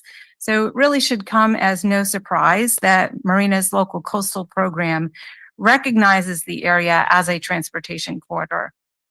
Next slide. The area is currently fenced with warning signs discouraging access. It's highly disturbed. There's invasive ice plant. There's obsolete rail infrastructure, a lot of traffic noise. And this location is an important gateway for coastal access, but it doesn't appear that way when you walk through there. Next slide. And regardless of the fencing, people do prefer to access the Beach Range Road area by cutting through the fenced area and using the access road to get to Beach Range Road because there's less traffic noise, there's separated from the high speeds on Del Monte. So it's a much more pleasant environment for people to use. And you can see that from the improvised paths along the way.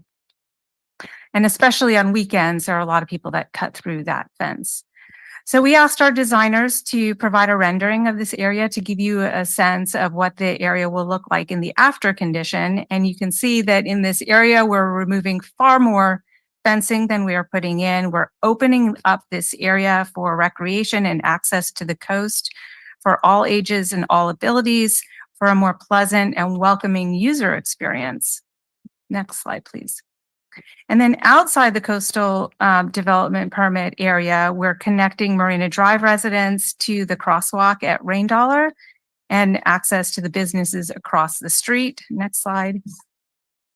And here, early on in the plans, we had proposed to eliminate that access in the red because we wanted to be able to prioritize transit flow. But after meeting with city officials, we changed plans due to the concerns raised so that now people can cross the busway at Rain Dollar instead of at Palm. And this change helps connect those residents, like I said, especially those with limited mobility means, to go across from Marina Drive to the businesses. And with all of MST buses stopping at that access, that crosswalk, we are prioritizing people crossing the busway safely. So in summary, next slide. In summary, we support obviously the Planning Commission's approval action for the SURF project. We urge the council to deny the appeal. And we have, like Allison said, 2 other concurrent coastal development permit applications, one with the Coastal Commission and then one with Sand City. And then finally, I wanted to just address Prop 116, although it's not necessarily in your purview under this CDP. We have reviewed the issues raised by the hand cars and Keep Fort Ord Wild and the use of Proposition 116 funds to purchase the rail line. The MST chair and the TAMC chair provided you a letter concluding that the SURF project is an eligible use of Proposition 116 and the TAMC owned rail corridor. And also legal counsel from DeLay and Laredo also opined as to the same conclusions for Prop 116. So I'll stop there and answer questions if you have them. There are other people in the audience that can answer technical questions as well. And I should note that our general manager and CEO, Carl Sidorik, is here as well. I think he's cheering me on. Yes, thank you very much, Ms. Lisa Reinheimer. City Attorney, what's the procedure? Will we let the appellants first or do the questions right now or public comments first? Okay. Okay, council members, any questions for the applicant? Councilmember McCarthy? Thank you, Mayor Pro Tem. 2 questions to start us off. One for staff. The project area that's retained by the Coastal Commission, why is it retained? That's very strange to me. Yes, so there is a map in your packet that shows a very long, I can't remember how many miles it is off the top of my head, but the Coastal Commission asserted authority over the linear strip that's within the city of Marina on the west side of the highway corridor as part, my understanding is as part of the Ord transfer. The Ord State Park, all of that land is in county, it's all in state Coastal Commission retained permit jurisdiction. And so they just took our little strip as well.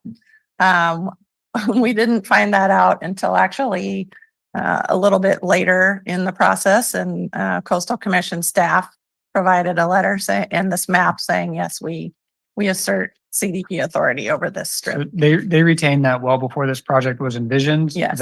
Okay. Yeah. You talked about the potential for somebody to appeal whatever we decide tonight. Is there a fee for whoever appeals?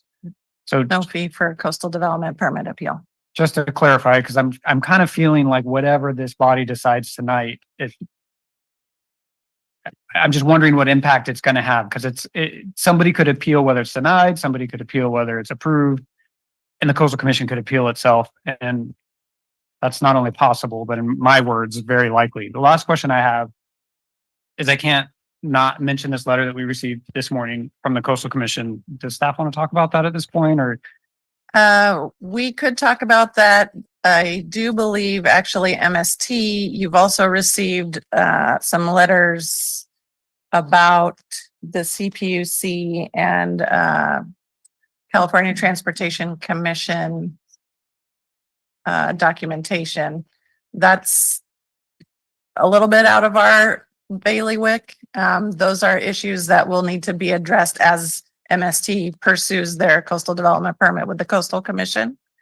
But MST may have additional information on that. Okay, thanks. I'll reserve, maybe come back to the letter if no one else does before me, but thank you for the answers.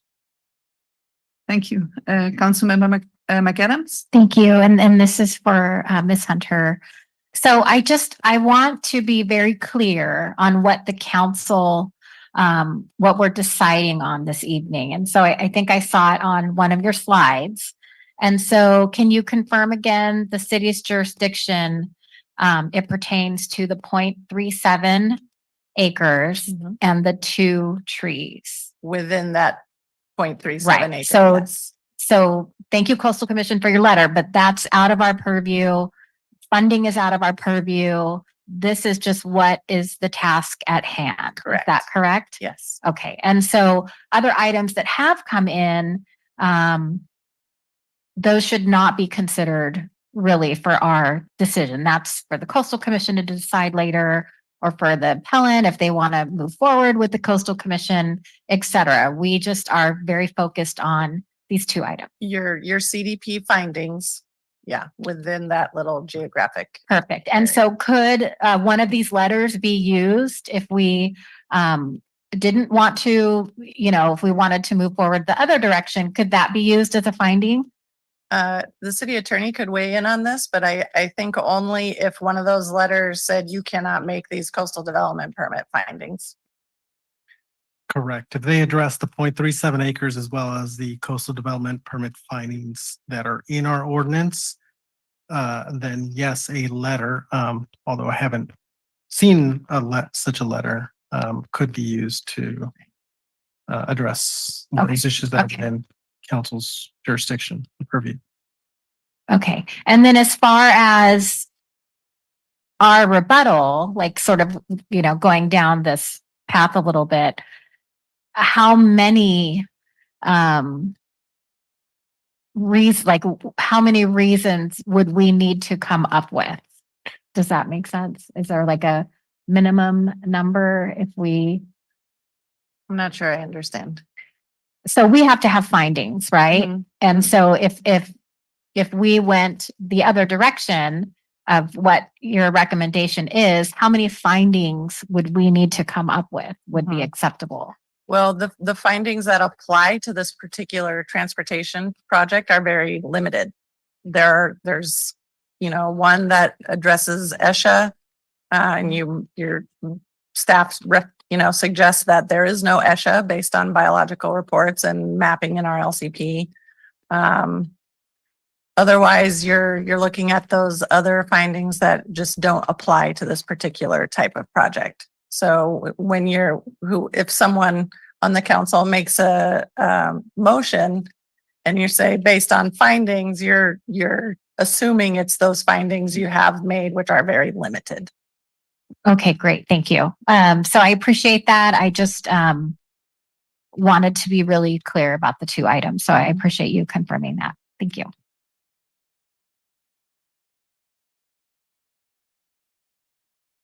Thank you, Mayor Pro Tem. My comments may be a little bit astray from some of the things that you've just said, not so much on the content of, of what we need to vote on tonight. But I do have concerns overall with a large project, and the city has also been faced with this, that in large projects, we put the cart before the horse, and that some fundamental issues need to be resolved before all these smaller issues are put before Excuse me, bodies. Councilmember Biala, I was just advised that this is only for clarifying questions. We'll have a chance to ask more questions after public comments. Sorry about that. Yeah. Oh, Yeah, okay, this was so a we didn't longer- go the Yes. public. Yeah, Okay, okay, well, sorry I'll about that. reserve it then. I Yeah, should be more- okay, yes, got If you it. can please hold on. Yes, to I that. will. Thank you. Thank you.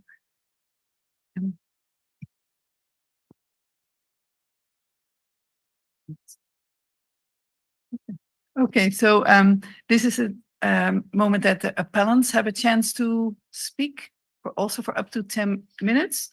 I don't know who is present here. Is Mason Clark here? Oh, he's online. Okay, that's okay. Mason, I will see you. That's why I didn't see him in the room. Okay, Mason, please unmute yourself and you will have up to 10 minutes to speak. Okay, hello, everybody. Just want to confirm you could hear me okay? Yes, we can. Thank you, Mason. Go Okay, ahead. So good evening, City of Marina and people of the public, whomever's watching this council meeting. Thank you for this opportunity to talk tonight. I really appreciate all the work that the city has put into everything, especially with getting us handcar tours on the Monterey branch line. So I know most of you here know who I am, but let me do a little introduction for those that don't, a little bit of backstory. So I'm the co-founder of Handcar Tours. This has been a business about 10 years in the making. In 2021, we opened up our handcar business in Marina, and we had over 10,000 riders on board our handcars over a 3-month period. So after that, we came back in 2022 and we opened again, and we've been there ever since. So since in 2020, between 2022 and the end of 2023, we carried over 10,000 riders on board our handcars in the very city of Marina. We have brought a ton of business to the local communities. Handcar Tours is a family business.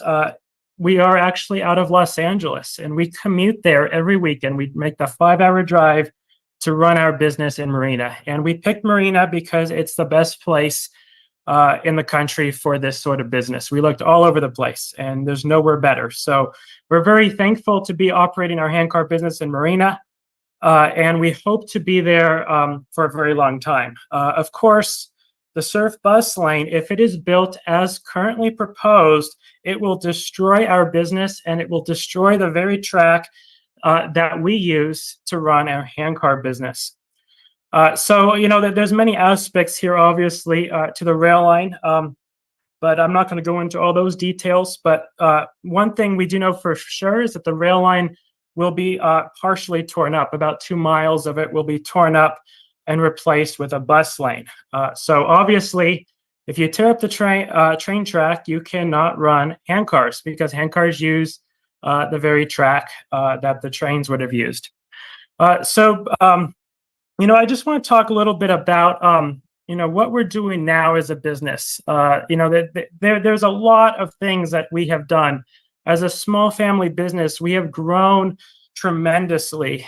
We are a thriving business now, and to prove that, we actually opened 5 days a week last week. So last week marked our beginning of 5-day-a-week operation. So demand was so great that we were sold out on all the weekends. We really saw demand pick up in April of this year. So we're running 5 days a week. We're bringing over 500 people to Marina a weekend. Excuse me, Mason? Yes. Mason? I was Yes. just advised by our city attorney, can you please limit your comments to the scope of what we're being handling tonight, to the appeal? Okay. As I was mentioning before, by tearing up the rail line or parts of the rail line, you're basically going to eliminate coastal access. Handcar Tours brings coastal access. We brought over 10,000 riders in 2023, and we're going to continue to bring, we expect to bring over 20,000 riders in 2024. So we are a recreational use, which the Marina Coastal Plan actually states in it that recreational uses get priority over other things such as public transit. So the reason is that we bring people to the coast. We are dependent on the coastal resources. A bus is bringing people through the coastal zone to go somewhere else. We're actually bringing people to the coastal zone to appreciate the coast. So obviously, if you tear up the track, we can no longer do that. Therefore, you are cutting coastal access. That trail that was mentioned, earlier, it is going to be removed. And our hand cars cross that trail about 4 to 5 times a day. And there are always lots and lots of people using it. And hand cars do not interfere with the pedestrian traffic or the bicycle traffic. We have a flag person there that lets the pedestrians and the bicycles across the crossing. So we don't interfere with that. But tearing it up and putting the bus lane through there is going to interfere with that. It's interfering with coastal access by the thousands of residents that use that. And sometimes that trail will have hundreds of people a day crossing it. So that will be eliminated. And so another point is that the road adjacent to the rail line, it's basically 6 feet off the rail line, is used by One Water. It is One Water's right of way to bring maintenance trucks and other vehicles into their facility. So there's simply not enough room for the recreational or for the rail line, the bus lane, and the One Water access road. So if you and you cannot tell pedestrians that they can start using the One Water access road, because the idea of putting pedestrians and utility trucks on the same road is just a bad idea. That's definitely not helping coastal access. That's definitely impeding it. So I'm aware of absolutely no way that you could fit all of these things in underneath that Highway 1. You got the bridge, you got the 2 highway bridges, you have the One Water road, and you have the railroad right away. And remember that anything such as a bus lane or a trail, it must be at least 6 feet from the edge of the railroad rail, and that's per PUC standard. So if you simply don't have enough space. So turning that access road into a trail / a One Water access road is just a deal breaker right there. So I just want to quickly summarize. So I talked about obviously a bus lane in our handcar business cannot exist. So by getting rid of the handcar business, you are limiting coastal access. So that's point number 1. Point number 2, you're getting rid of that trail that crosses over the railroad track and goes to the beach over there. That's used by hundreds of people a day. So that's point 2. Getting rid of that, how is that going to improve coastal access? It absolutely isn't. And 3, the One Water access road problem, by forcing pedestrians to share that with One Water or not allowing the pedestrians to use it at all, that is, again, limiting coastal access to the area. So those are my 3 main points here. And thank you for your attention today. Thank you very much, Mason. Council members, do you have any clarifying questions for Mason Clark? Seeing none. Okay. Thank you again, Mason.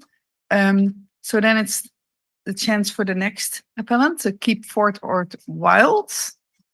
Is Michael Salerno in the room or on Zoom? No. Okay, don't see him. So now we'll go to public comments. Anybody, please raise your hand if you would like to speak in the room. How many do we have? Okay, 1, 2, 3, 4, 5. That's 6. Okay, and anyone on Zoom, if you can please raise your Zoom hands to get an idea of how many. Okay, so we'll start with the people here in the room. Please come up to the podium if you would like to make comments. You will have up to 3 minutes to speak. And if you like, please state your name. You don't have to. Will do. Okay. I am Kevin Dayton. I'm the Government Affairs Liaison for the Monterey Peninsula Chamber of Commerce, and I'm speaking on behalf of them. The Chamber of Commerce has supported the Surf BRT project now for several years as it's gone through the process. I think the reason for that is pretty obvious. If you're driving on Highway 1 or on 68, a ton of people commute from the Salinas Valley area to the Monterey Peninsula and get backed up. The idea from the state of California is that we're supposed to develop public transit options and build high-density housing near transit centers so that people are able to go back and forth without getting fouled up in traffic and releasing greenhouse gas emissions. And this project fits in with the chamber's concern that we want to make sure that economic development and job creation continues in the Monterey Peninsula. We know that this traffic makes it more difficult for employers on the peninsula to find employees. And for these reasons, we think that the SURF project is something worth pursuing. Thank you. Thank you very much. I see Mr. Howard Gustafson. You also have up to 3 minutes. Thank you. Yes, thank you. Good evening, council. Longtime resident since 1958 Marina, and Prop 116 does involve all of you. You did vote for it. You do pay taxes, so your money's involved. You can talk about it any damn time you want and bring it up.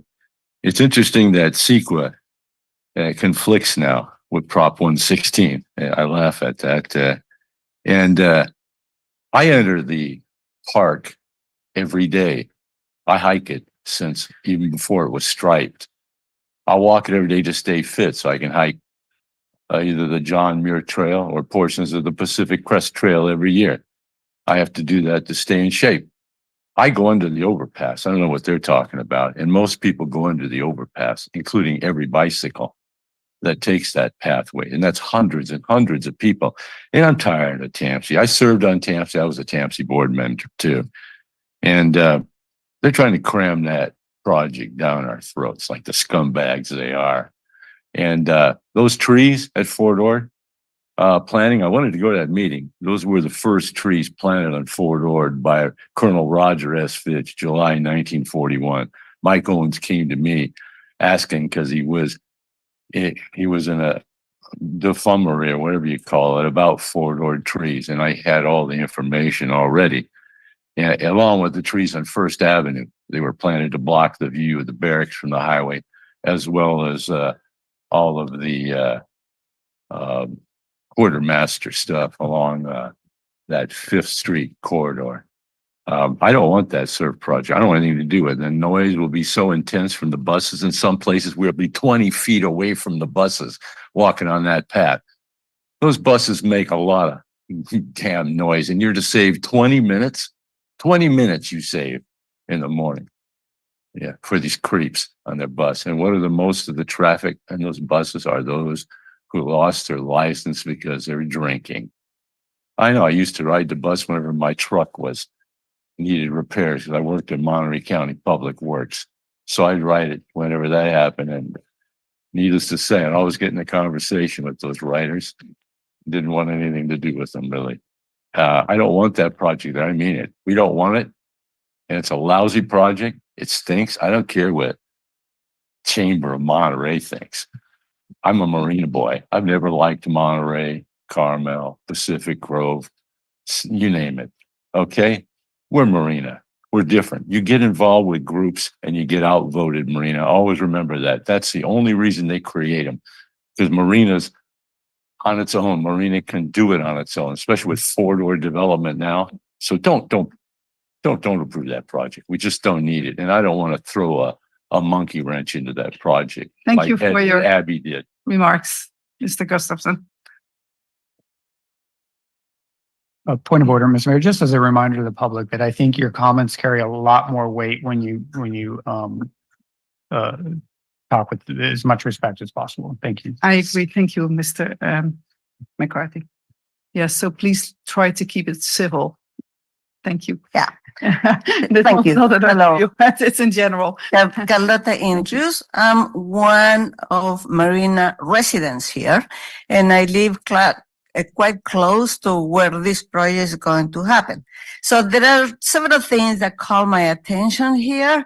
One was the reference to that the only job that you as a council had to do was to care about 0.3 acres and two trees. I think that in itself is offensive because I'm not so sure then what is your role as a council. I thought that your role was to look after Marina and what is their benefit, right? And that is not just a piece of land and some trees. That includes also the prosperity of Marina. We just heard the difficulty to raise money for anything, that you always have to be asking the residents to come up with a bill, right? Well, there are some other ways to do that, and that is the commercial path, right? So that was striking to me. The second thing that I want to answer to someone that says that this is going to facilitate the traffic to the south. Okay, how far to the south? It's only to Sand City, okay? So taking the people from Marina to go and have business there. Aren't we from Marina? Don't we go to actually pursue more business here? Why do we want to take people there? On the other hand, someone mentioned traffic. Now I want to ask, how frequent are these buses? Really, is that going to alleviate traffic that much? How many buses? I mean, I go frequently for walks around there, and honestly, I hardly see any buses. So that's not really the point here. The point basically is mainly to increase business for other towns and not for our own town. I think we have to care for our own place and look for a way of this community to be more prosperous and bring business. And hand care, for example, I have been through that too. They bring business because I can see people coming. We have in need of restaurants. There are restaurants. Well, the people from Marina alone cannot sustain the restaurants. How many times can I eat at the Chinese restaurant? We need people from outside. So that's what we need to promote as a city. And I thought that was your role, not just to, take care of a piece of land and 2 trees. Thank you. Thank you very much for your comments. Okay. Good evening, Mr. Todmak. Yes, good evening, Mayor Pro Tem and members of the council. I am Todd Muck. I'm the executive director at the Transportation Agency for Monterey County. And I just wanted to briefly say support for the SURF project and your upholding the Planning Commission's action to approve the coastal development permit. Obviously, we support the project extensively. And I'm just here if there's any other TAMC related questions tonight. Thank you. Thank you. And thank you very much for being available tonight. Good evening. Good evening. My name is Michael Hernandez and I live out in Prunedale. And I'm here on behalf of the riders of MST, if I may, if I could make that comment. Having commuted on Highway 1 for decades, it's clear to me that over the last number of decades, the roadways have just gotten more and more congested, more crowded, and it's difficult to get through. And I believe that having an express option to help transit commuters bypass the traffic congestion along Highway 1, using the SURF project as an example, will benefit many MST customers and encourage transit use. Thank you very much. Thank you very much, Mr. Hernandez. Good evening, Christopher. You'll have also up to 3 minutes. Yes, thank you. Right now I see multiple things are both going to be going correct and incorrect, basically. Right now we're at a good point to basically build something because right now, as so far I could see like all across like in the United States, it's kind of difficult to build anything. It's starting to see more and more like we can't build anything. So maybe we should just either do one of 2 things, either build that busway or extend the Highway 101 or add another lane. Yes, add another lane. Where have I heard that before? Oh yeah, LA traffic. How is that working out? Terrible. So if we're going to do something, we need to either do one of 2 things, either get people to ride a bike across that way to get to work, or we could just build something like we're supposed to. Something that was supposed to be done all the way back in like, I think 2008, 2010 when it was proposed. Yeah.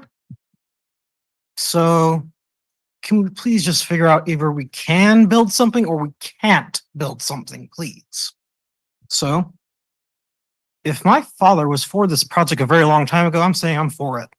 Thank you. Thank you very much, Christopher. Okay, I think we have one more speaker in the room here. Hello, my name's Nicholas Krieger and I'm the operations manager at Handcar Tours. I helped assemble 13 out of the 14 rail bikes. So I know at least a little bit about the company. I know about the running of it and how many tourists we bring in. I see it on a regular basis. I ask them, hey, how did you find out about us? Many say, oh, I was just driving past and saw your carts, things like that. Or I was just looking at things to do in your city. And, we come up as the first option. We bring in hundreds of thousands of dollars just to rent out the property to the city. We give thousands of tourists that travel to this city to ride on our handcarts. As someone who has made the handcarts, I don't want them to disappear. I don't want them, this is the only place that we can do it. For us, it is a life or death situation. We wish to have, the access to stay here and continue being part of the city and stuff like that. I do not want this bus lane. And I think I made my point clear, and thank you for your time. Thank you very much, Christoph. Sorry, Nicholas. We have another speaker in the room. Welcome. Thank you, Mayor Pro Tem, Mr. Long, council members. I'm Marianne Leffel, and I'm the current president of the Marina Chamber of Commerce. And I understand you've got a very small piece of this tonight, but there will be other pieces coming before you. And when I listen to this and I see how many years it takes, we all wring our hands at how expensive everything is and how people cannot afford to live here and how they can't afford to move around here. But I think this is a small example of how things just get so bogged down in minutia. So I would urge you to support this tonight based on the staff recommendation. I understand you're looking at one small piece, but I want you to keep in mind all of the people who go back and forth to and from Marina, the school children who depend on it to get to the high schools, to be able to stay for other cultural activities, sports activities, remedial training, people who go back and forth for jobs. It's really important. The two biggest impediments to economic development are lack of affordable good childcare and lack of affordable good transportation. So I think this project does help to move the entire peninsula forward with at least one of those. So thank you. Thank you very much, Mrs. Leffel. We have another speaker in the room. Yes, hello. My name is Wendy Rudosky. I am here as the supervisor representing the entire region of the Surf Bus Rapid Transit project, as well as a resident of Marina. I live and have lived for the past 22 years on the corner right next to where the project will be sited or would be sited. When my husband and I moved to Marina in 2002, my husband used to say, Marina, like it's all right. But in that time, a lot has changed and a lot of good things have happened. The big concrete walkway came down. We built a new library. Just last night, my husband and my 12-year-old son and I just took our bikes out to go ride around town on the bike trails to visit his friends' homes. I love calling Marina home, and I'm really excited about the forward movement that we're engaged in and the plans that we're embarking on for the future. And I recognize that future won't necessarily benefit me directly, but it will benefit my child. It will benefit my mom at some point when she needs to get to doctor's appointments and isn't able to drive to those appointments. The traffic impacts on Highway 1 are tremendous, and they're a barrier to workers, to children attending school, to people getting to medical appointments. We aren't planning to build another lane on Highway 1, but the traffic impacts continue to get worse and worse. Change is inevitable, but this project is really the kind of project that makes me feel hopeful about our future. It gives me hope that as the state continues to expect us to build housing with no parking minimums, that we're not forcing people into untenable situations where they have housing but can't afford or don't have access to parking. We're giving people options and planning for a future that benefits our entire region through this project. I've been on the board of the Transportation Agency as a primary member since 2021, and I was an alternate member attending those meetings for many, many years prior. I was really excited about the opportunity to pursue light rail along this segment. And the reason why I'm here supporting the SURF bus rapid transit project is because it continues to be a proof of concept for future rail. There's no path for us to get from here to rail, but there is a path for us to get from here to bus rapid transit to rail. And that's the path that we're pursuing right now. I also sit on the Monterey Salinas Transit Board as an alternate representative for the County of Monterey. I'm hopeful that we can make an investment and that my representatives here in the city of Marina will support a path and a project that will allow us to reduce impacts to travel while protecting our climate future and allowing people opportunities into the future that will benefit generations. Thank you. Thank you very much, Supervisor. Do we have any more speakers in the room? Seeing none, we'll go to the Zoom attendance. Mayor Mike Labar, please unmute yourself and you will have up to 3 minutes to speak. Thank you, Mayor Pro Tem and Council, for this opportunity to speak in support of staff's recommendation to deny the appeal. Staff put forward a very comprehensive report, clearly laid out all of the items for discussion, and I believe definitely makes the case that denial of the appeal is the appropriate point. I support the SURF project, and I have been very happy with MST and TAMC for the many, many years that I've sat on those boards. The quality and professionalism of their staff, dedication to the community and the needs of the community are unparalleled. Again, thank you for this opportunity to speak, and I urge the council to deny the appeal. Thank you. Thank you very much, Mr. Labar. Our next speaker on Zoom will be Tanya Groen. Please unmute yourself.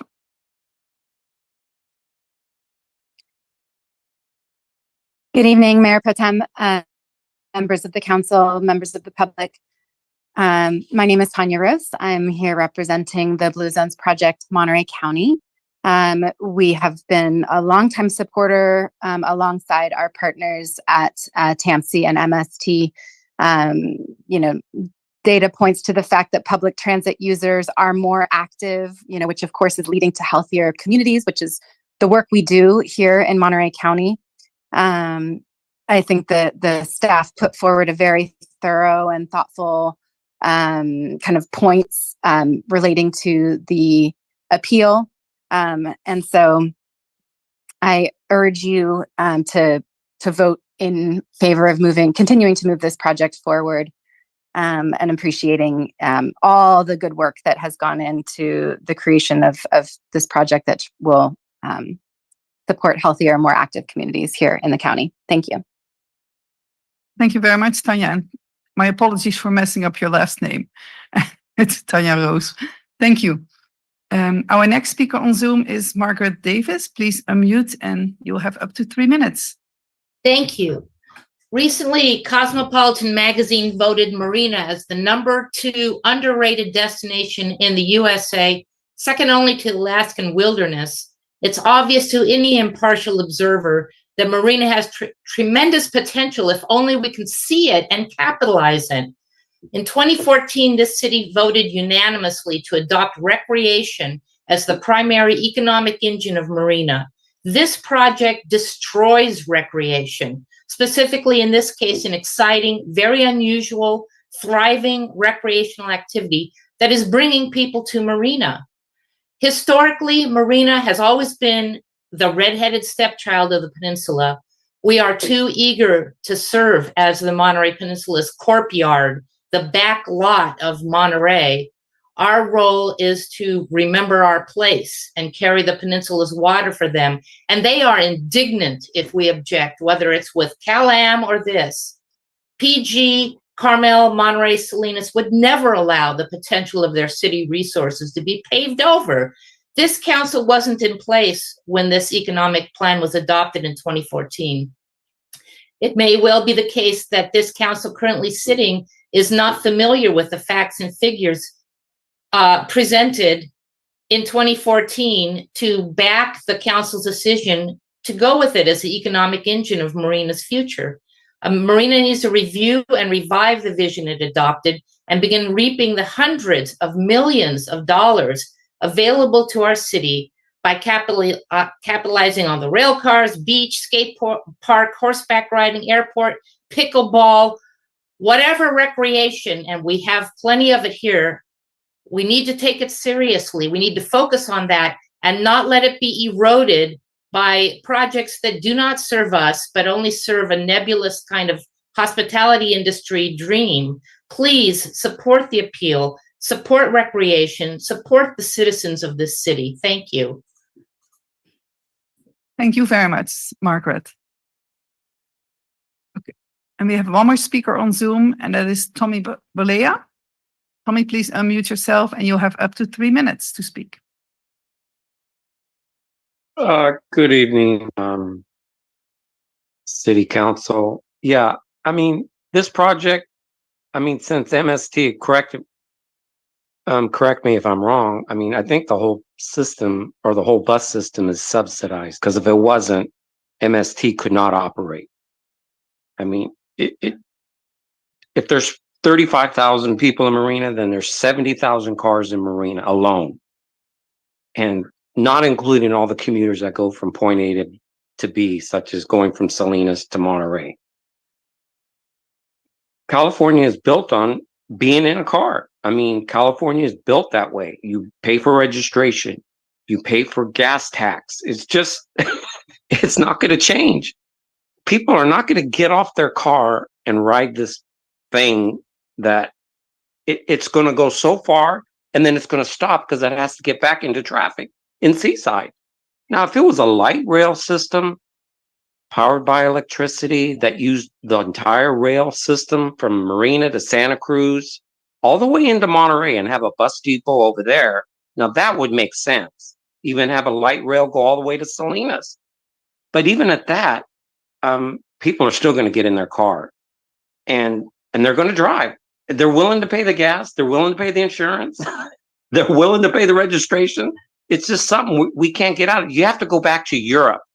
Anybody that goes to Europe, you'll find how the system works there. Trains, buses, light rail. They got 200-mile-an-hour trains. I mean, it's all built. And California is like 100 years behind. And this bus system that you're implementing here through Marina, it's just going to go so far, then it's going to stop because it's going to be back in traffic again, because it has to join with all the rest of the cars. You know, the commute is only bad like 2 hours out of the day.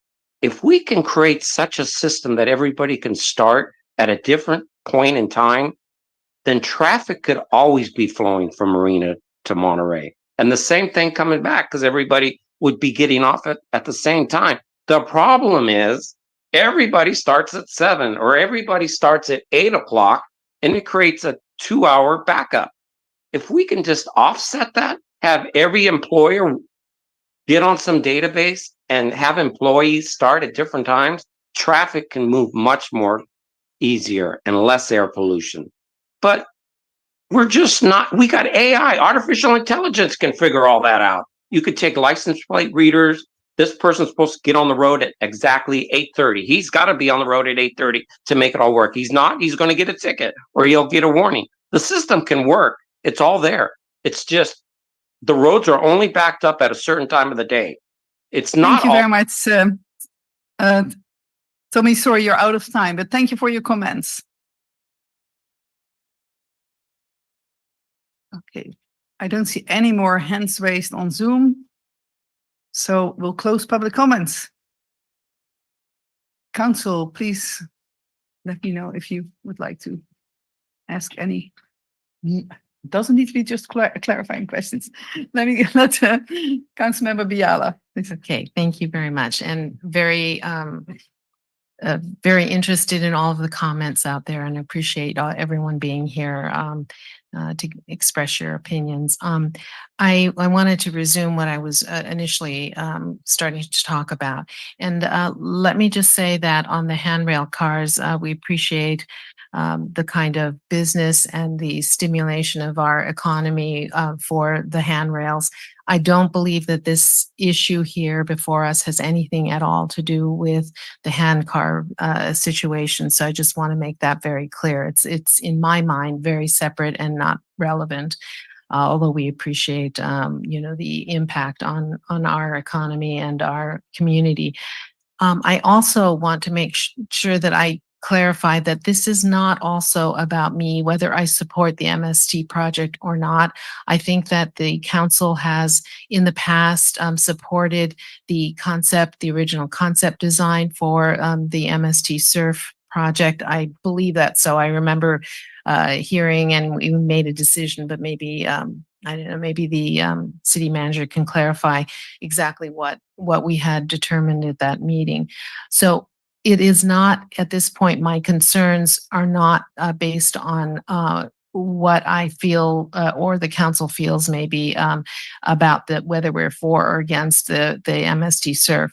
What I am trying to articulate, however, is that as one of the speakers said, we're talking about a 0.31 3.7 parcel of land and 2 trees essentially. And when you frame it that way, it seems very small, but it's not the smallness that concerns me. It's the cart before the horse. We have been in this exact situation, but recipients of this kind of putting the cart before the horse, where fundamental issues of decision-making bodies should have been determined before all these smaller issues come before for decision making. And the reason why I feel strongly about that is that, one, if larger bodies that have more to do with the ultimate decision making, like CTC or CPUC or Coastal Commission, if they do not give their approvals for this project, then our small decision here is moot. I don't even know what we do. We just let it expire, I suppose, but it's not going to determine whether the project goes forward or not. And it seems to me that I would rather know what the true bodies that have ultimate approval, what they determine. And then if they give approval and blessing, then it comes back to us and all the other probably 50 other permits then fall in place. I do not believe that we start with the elephant toe and then find out later that that there's a much larger body that has considered it and tossed it out. So my question probably is for legal. I know that once an application comes to us, we might have maybe, Allison, 60 days in which we have to hear it. Now, hearing an item does not mean that we have to make a decision about approving or denying an application. So I want to just sort of clarify for myself what are our options, because we either vote for or against, or can we table it?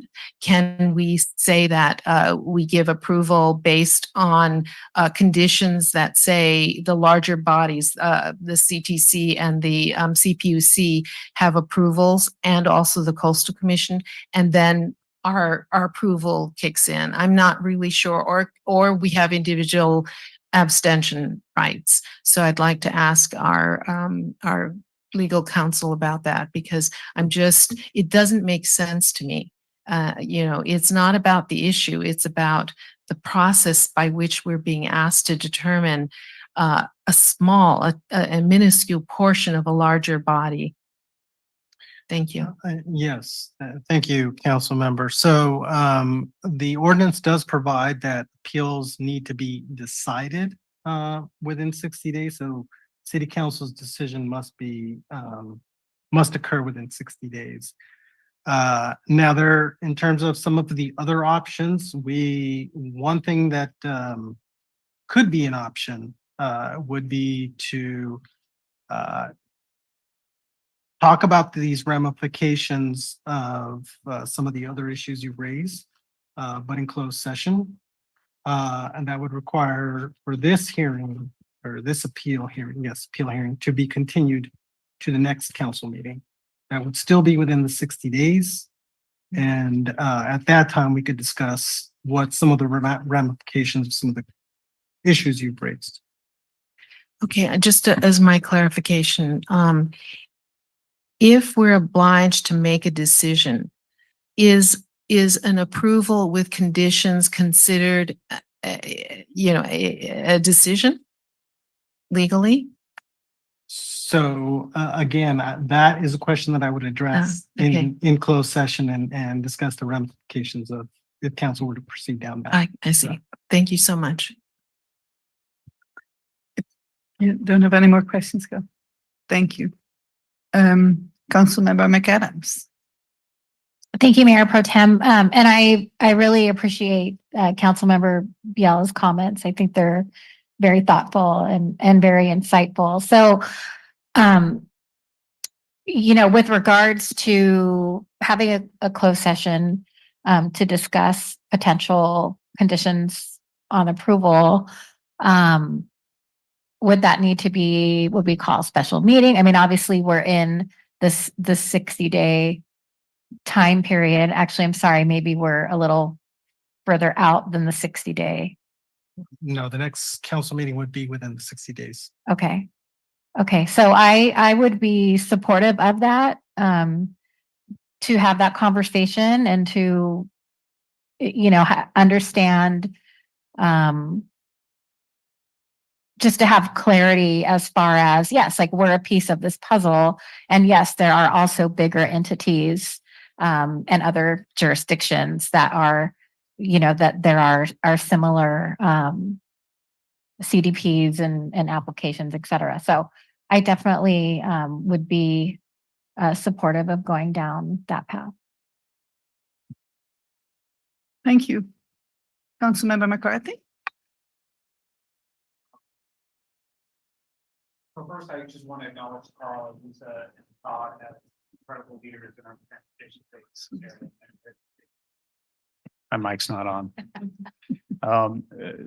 Just want to appreciate the leadership that's in the audience that spoke earlier about providing high quality transportation to our public. Because I think, I don't want to speak for everybody, but I think this entire council wants to see high quality transportation that will be used and that will achieve environmental goals. One of the areas I'm really struggling with is kind of what our purview is in terms of the CDP. And I know that there's been some guidance that it's only, this very small parcel, which I kind of agree with a member of the audience who said that's kind of offensive. Of course, that there's an element of this, right, that equates to the bigger picture, and where those lines are, I'm not exactly sure, to be honest. But of course, the coastal development permit has larger ramifications. I guess a question for maybe MST staff is, I've really tried to dive into this in the couple years that MST has been and presenting this, and I started with the 2018 alternatives report. Hopefully there's people that are smarter and get paid way more than me that can dive into all of this stuff. But the 2018 report talks about this bus on shoulder alternative and the environmental impacts being less for that alternative than the surf line. And so I'm just kind of trying to understand that as it relates to approval of this CDP. I'll be honest, that's an area that has concerned me for a long time. And then to get this letter from the Coastal Commission this morning that kind of says the same thing, that basically urges stakeholders not to take action and addresses how the alternative of bus on shoulder might be better for the environment, and yet in some ways provide close to the same level of service.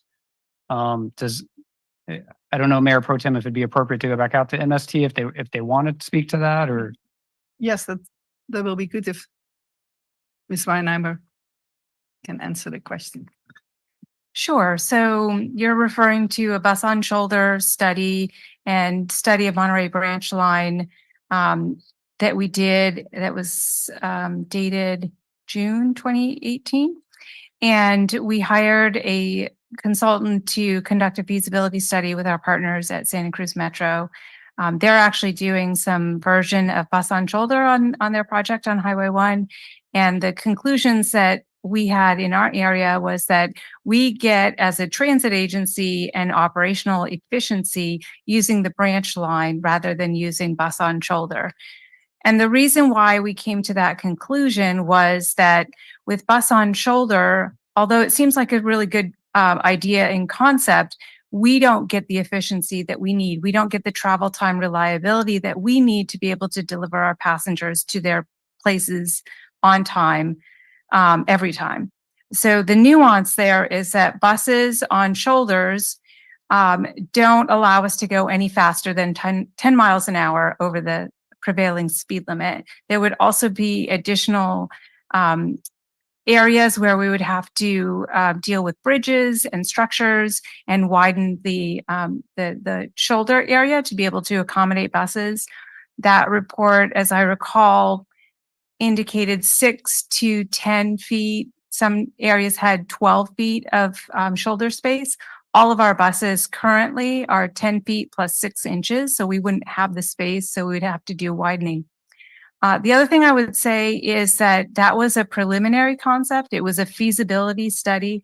And after diving into it more as we answered questions from the Coastal Commission about the various different alternatives they asked us to look at, all of them required more ESHA impacts than what we're doing on the within the rail corridor. And that is because we are trying to utilize the 5th Street station area in the former Fort Ord that is MST's property. So any access to and from that 5th Street station would require some kind of flyover or some kind of interchange for MST buses to be able to access it. As we are within the rail line, we are accessing that 5th Street station on a structure that is already in existence. We're going underneath Highway 1 into 5th Street station, and we don't need to do anything there. So everything that we've done as this project has evolved has been with the intention to keep costs low and impacts to a minimum. I hope that answers your question. I think so. What I Mostly. heard, and yeah, and you can respond if you'd like, but what I heard was that the SURF project provides these operational efficiencies that allow them to provide better and more service, but potentially at the expense of, or at least what I think is in the report, more environmental concerns than the bus on shoulder solution. Because a bus on shoulder shows I think a 2, and the surf line shows an 8 in this report. Right. And I guess I would say that that was a report from 2018, and that was high level, looking at the different scenarios in that report from a 30,000 foot level. Today, as the project has evolved, we're looking at this from the 5-foot level. And as, like I said, as we answered the questions from the Coastal Commission, we were able to really dive into the specifics of what would a bus on shoulder look like in our area, and found, like I said, that it would be more impactful on environmentally sensitive habitat area because we would still need to access 5th Street Station for this whole thing to work. Okay, thank you. I think maybe your cheerleader Carl wants to. Yeah, you brought up this letter, and I was very concerned that this letter was even sent because the Coastal Commission is attempting to insert themselves into a decision that is this council's decision. They will have a chance to make their decision when it's their chance to make their decision within their authority. I find it highly unusual that they are inserting themselves at this time and insinuating themselves at this time. And the fact that they're curiously quiet on the fact that we have spent over a year and $300,000 of MST funds answering multiple scenarios that they've thrown at us to study. And none of those scenarios that they've asked us to look at reduce the impact. Our project, as designed, has the lowest impact on the ESHA that they are so concerned about. Yet they're silent on that particular fact in this letter. I find that really curious because we examined the bus on shoulder option. It's in the report that we gave them. It's part of the $300,000 of extra work that we did. They talk about the CPUC concerns. That is in the report that we already gave them. So I'm not certain if Mr. Khan didn't understand what we put in or if he didn't read what we put in. And I'm going to personally speak to folks at the Coastal Commission to find out what's going on here, because the lateness of that letter and insinuating themselves into this process that, again, is your jurisdiction, not theirs, I think is very curious. So that's why I let Lisa kind of do these things, because I get a little passionate about these things. And we've spent a lot of time working with Coastal Commission and, as I said, over a year responding to them. And, with regard to the Marina handcars, they signed a lease with TAMC, the various meetings. They knew that this was a temporary situation for them and that this project was coming. And they signed a lease indicating that to be the case. We talk about Prop 116 and funding. Within Prop 116, there are exclusions of projects that can be operated on a Prop 116 railway. Those include projects that are solely to the benefit of a single individual or company. So a Marina handcar operation in the long term in this corridor isn't viable under the funds of Prop 116. Also, any vehicle that operates in a Prop 116 funded corridor must be ADA compatible and to be able to have a wheelchair. This is in Section 5 of Prop 116. I can quote that section. If you look at Marina Handcar's own website, which I looked at today, they said that if you cannot physically operate the vehicle with your arms and legs, they ask you not to participate. So I question the long-term viability in this corridor. As a temporary use, I suppose it's fine, but as a long-term use, they have some other issues with this Prop 116 on their own side. Thank you. Yeah, well articulated. And I have a few more comments, but I'll reserve them for later. I do want to respond to the handcar issue and just echo Councilmember Viala's point that, I think the city of Marina is incredibly grateful that TAMC has allowed the use of these lines. But for me, and I think for others, it does not play into what we're talking about here. And frankly, I'm a little embarrassed that it has turned into what it has. I just want to appreciate what TAMC has done to allow us to use it. It's brought great economic vitality to our city, but I'm not interested in really discussing that here today. So thank you, Mayor Pro Tem. Thank you, Councilmember McCarthy.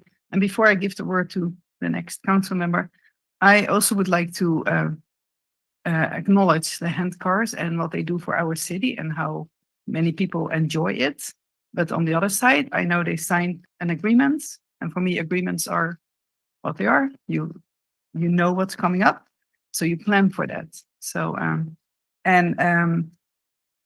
for me, I appreciate my council members suggesting that we table this and go to closed session. For me, I looked at what's in my box and what the planning commission decided, and I do not see any reason to not approve the planning commission's findings and approval. So that's my personal opinion for this. And also, just for people who don't know, you probably know because of my accent, I am from Europe. I just enjoyed 3 weeks there in my home country, the Netherlands. They do have not just buses on the shoulder, they have cars on shoulder. And not only anymore during the commute times, also during the day, because there's just too many cars. So, and there's bus lanes, and I've enjoyed buses and light rail and trams. So I just envision this, and I just hope that we'll all live long enough to be able to see this and how it can work, because it's unique that Marina has this option to have a separate bus lane. Other cities don't have that, like Santa Cruz, they don't have that option. So for me, this is, that's my opinion. So anyway, Councilmember Biala, you would like to speak again?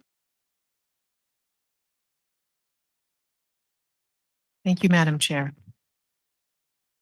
Just want to clarify because when it was said that Coastal Commission or CTC or CPUC inserted themselves in this decision, I just want to make sure that I am not missing a letter that you're referring to.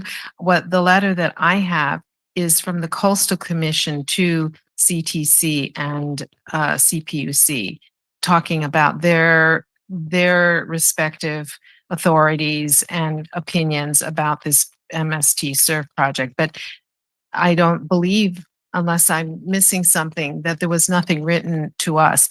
This letter was important to us only that it gave us the bigger picture of the MST approval process. That's all that meant to me. And looking at the scope of what our decision-making is compared to these much larger and much more important decisions that need to be made. So Yeah, I apologize. I don't have all the communications that you have in front of you. There have been some communications from coastal staff to MST staff, and maybe some verbal communications to your own staff, where they've been, they've asked MST to withdraw our application. They've asked us. They've been coming in late to the game, and even this letter to the CTC at this late in the game is again outside of their particular. They're talking. Their expertise is in ESHA, not questioning funding or CPUC.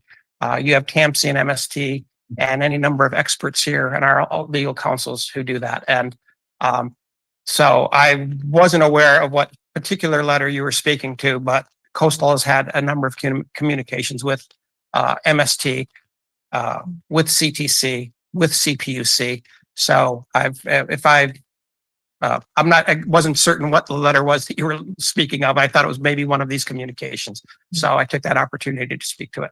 okay, to my knowledge, none of these three bodies has communicated with us. Could I get confirmation from the city manager on that? Not officially to my office. I'm not sure if they've talked with the planning staff. They did request the appeal to be continued. If you want to speak to that, Allison. Yes, Coastal Commission staff did request that the city consider postponing this appeal hearing. But their reasoning did not include any of this other reference to CTC or CPUC. I think I'd like to see that letter if we could, when we debate this, if we're going to put it to closed session. I'd like to see those communications. That was in an email to me directly. Yeah. I do also just want to point out that your conditions of approval already do require the applicant MST to obtain all other federal, state, regional, and local permits, approvals, and to abide by all of their all of their regulations and requirements. So that should the council take action on this CDP, yes, MST does still have to get all of those other agency requirements fulfilled, but that is their responsibility as the applicant. So it's not on the onus of the city to ensure or weigh in on their receipt of those approvals.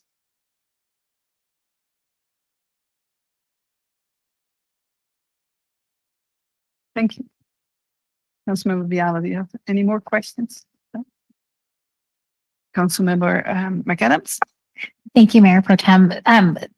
So closed session has come up a few times, and to my knowledge, to agendaize a closed session topic, there's very specific issues that councils can go into closed session. So what would this fall under if we were to go in closed session?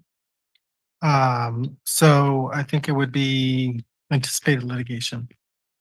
Okay, okay, thank you for that. And I apologize, I was amiss when I started my comments. I wanted to thank the public for written and verbal comments being here. I really appreciate everyone's participation. And also to staff and Miss Hunter for the just very detailed and informational, and you had so many answers to any of my questions. When I was typing up a question, I'm like, oh, it's right here. So thank you so much. With that, I'm really leaning on just on moving forward with staff's recommendation. I mean, I agree with the Mayor Pro Tem. We have all of the information. It is clear, even during the Planning Commission process, how detailed, how much information there was, their thoughtfulness. And now, with Miss Hunter's agenda packet, I understand and I hear the concerns about the coastal commission letter. And for me, I'm trying to stay in this very black and white zone of what our purview is and not go down the rabbit hole of all the what ifs and all the other, entities and other permits that are needed. So I do feel better though, that there is a closed session topic. And I still would, support having that if we would feel more united in having more information. And something else that I think about too is that we're missing the mayor, and I do really appreciate his voice, and I would be open to tabling this to our next council meeting and having everybody here. I do think there is some importance with that. Because I am interested in, I mean, he is our TAMC representative. I want to know what he thinks, and I want to understand, where he is on that. So that's kind of where I'm at. I hope that we can find a happy ground, and I'm interested in what my colleagues have to. Thank you very much. Councilmember McCarthy. Thank you, Mayor Pro Tem. So yeah, I'll keep it brief. I think I've heard enough support to table this and have it come back to us. I think I'd be interested in that as well. I do want to make one more comment while we're in this kind of public hearing, and that's regarding this SB 922 process, which is talked about in our staff report. And this is this new law that allows certain transit projects, and I hope I'm saying this right, to be exempt from the normal California Environmental Quality Act processes if they're under 100 million and meet certain criteria. I attended an MST public hearing where they talked about this and asked for public comment. It was very confusing to the public, and I think many members of the public were very frustrated that they felt that they didn't understand what was happening. But my question is, in 2020, this project, or 2018, the Federal Transportation Administration, I think, said that this project was going to be 50 million. And then it ballooned to 76 million a couple years later. It's foreseeable that this project could achieve that $100 million cost in another couple of years if it continues to drag on. How does SB 922 play into that? Does that change whether CEQA is required? Does staff have any knowledge or understanding of that?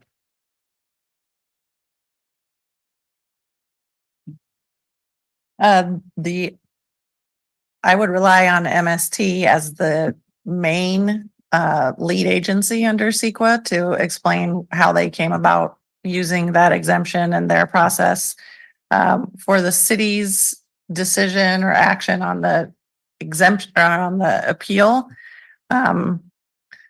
Right now, they're less than 100 million, which is one of the kind of targets for utilizing that exemption. So that's what would be in place on the time of our city action on the CDP. But I'm not the expert on transit CEQA issues, so I would defer to MST staff for further. So I guess, and then the staff gets frustrated when we do hypotheticals, but if it is 90 million today, and that's the projected cost, and they use SB 922, but it ends up actually costing 120 million, are you aware if there's any retroactive requirement to go back to CEQA or? Not that I'm aware of. City attorney, do you have any input? I don't think, I think it would be at the time that the decision was made. Yes. Okay. Okay, that's it from me. Again, I support having a little bit more discussion and having this come back to us, but that's where I stand. Thank you, Mayor Pro Tem. Thank you. Councilmember Biana? Thank you, Mayor Pro Tem. Just a short comment that I understand that if we approve with conditions, that the condition of the major approval bodies approving the project is sort of the assumed, trajectory of anything that we do here on this issue. So, but the reason why it's different to me is that we are so inconsequential really in terms of the ultimate approval of this project. And what in the past examples that have come before the city of Marina, which we're dealing with right now, is that we are loath to think that Coastal Commission is intervening or influencing our decision. But in the same way, I don't want to be used politically to say we have made our decision before I hear all their decisions. They are the decision maker bodies, those three entities. They are the bigger ones. I'm interested in how they will approach their decision. And I'm going to make a small decision today and that be added to somehow say that, without knowing their decisions and their proof and their reasoning, that I feel entitled to make our decision at this level. There's something just a little off for me that I would like to rely on first others' decisions who actually have the authority to approve or not approve this project. But having said that, I'd like to make a motion that we table this agenda item and discuss it in closed session when the mayor is present. Okay, city manager, would like to speak. So do you want to table it or because we still have that 6-day timeline. So do you want to continue it? Continue it, And also yes. give us direction to discuss it closed session. So that'll give you maximum flexibility. So I'm happy to second that, and I have just discussion on the motion. So would the applicant would they have to come back and re-present and have their 10 minutes? Like, how does that process? What does that process look like? And also, this would be, I would want to see, like, I guess in closed session, but also in open session again, right? I mean, In the that's the same whole meeting, actually. Yeah. We could do it in the same meeting. Right. So, but I am interested though in the process because they have spent a lot of time and energy and preparation. I wouldn't want them to have to necessarily, go through all of that again. I think for the benefit of the public, if you were to continue it, there would be some summary that would need to be presented, perhaps in a shortened fashion, both by staff, the applicant, and any appellant that wanted to also speak at that time, in a summary fashion. So again, that would be the prerogative of the chair. We have our rules, but certainly they could be fashioned in such a way that it could be sort of reduced just to get the public up to speed on what council is considering. Okay. Okay, great. I appreciate that. And then also I'm still not really clear on the closed session topic. I mean, I understand that you said pending litigation, and I just have concerns that our discussion would go past that. So that's my job to keep you focused on that. Okay. So there were some Well, good, thank you. hypotheticals and Yes. scenarios that were, that, legal advice was sought on whether we could impose or do certain things. So that would be the topic of, the closed session. Great. I appreciate that clarity and that having that on record. So thank you. And city attorney, if it's a continuation, will there be again public comments or not? Yes. Okay, there will be new comments, public comments. Thank you. Just to clarify, do we have a? I second the motion. Thank you, I'd like to make a Councilmember. quick comment. I just want to be clear that I'm leaning towards approving this CDP in general. High quality transportation is way too important, but I think there are some really legitimate questions, in particular about environmental impacts and what approving this CDP will do to the environment, as well as some of the other questions that we kind of discussed today that hopefully we can discuss and come back. So thank you. Thank you, Councilmember McCarthy. And I would like to make a substitute motion. The motion that has been recommended by staff. I move to adopt City Council Resolution number 2024 upholding the Planning Commission's approval of CDP 23-0004 for the SURF project and denying the appeal subject to findings, conditions of approval, and CEQA statutory exemption 21080.25B. I'll second that. Thank you, Councilmember McAdams. And so we can just call for the, we can take a vote for the substitute motion. So can we please get a roll call, Anita, for the substitute motion? Yes. Yes.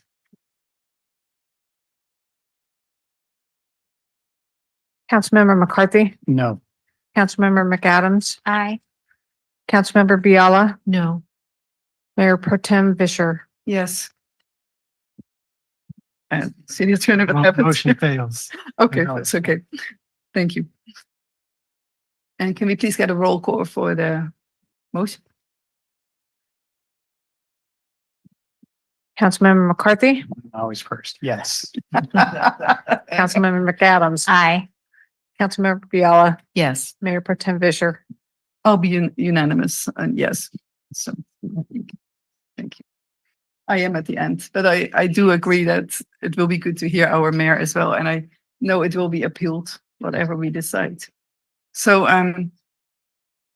thank you all for your time and input. And this will be continued to our next council meeting, the first Tuesday in June.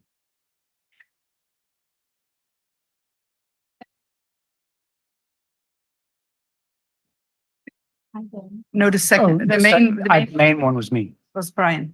Yeah. No, because I seconded it for discussion on. No, Brian seconds the motion. Brian, it was Brian. Yeah. Yeah, you seconded the other, yeah.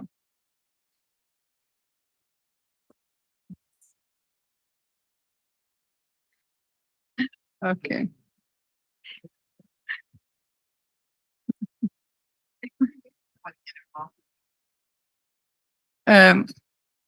Would we like to take a 3-minute break, 5-minute break? Thank you. No, we're not finished. Let's take a 5-minute break and we'll be back at 9:25.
Sorry. Guido is much quicker than I thought. Okay, after this nice break, we'll now go to item 11E. City Council open a public hearing and consider introduction of ordinance number something modifying Title 17, the zoning ordinance to implement program 7.1 of the housing elements. Great. Thank you, Vice Mayor. So this will be a lot quicker than last item. So just some general overview. So in December, the council directed staff to send the 6-cycle housing element to HCD. We got minor edits back in February. We resubmitted March 19th, and then on April 11th, our housing element was certified. And at the last meeting, we took the extra step of recertifying it just for out of an abundance of caution. So why are we here today? This is a housing element program. This is probably part 4 of 6 items I'm bringing to council this year to continue to keep our housing element certified.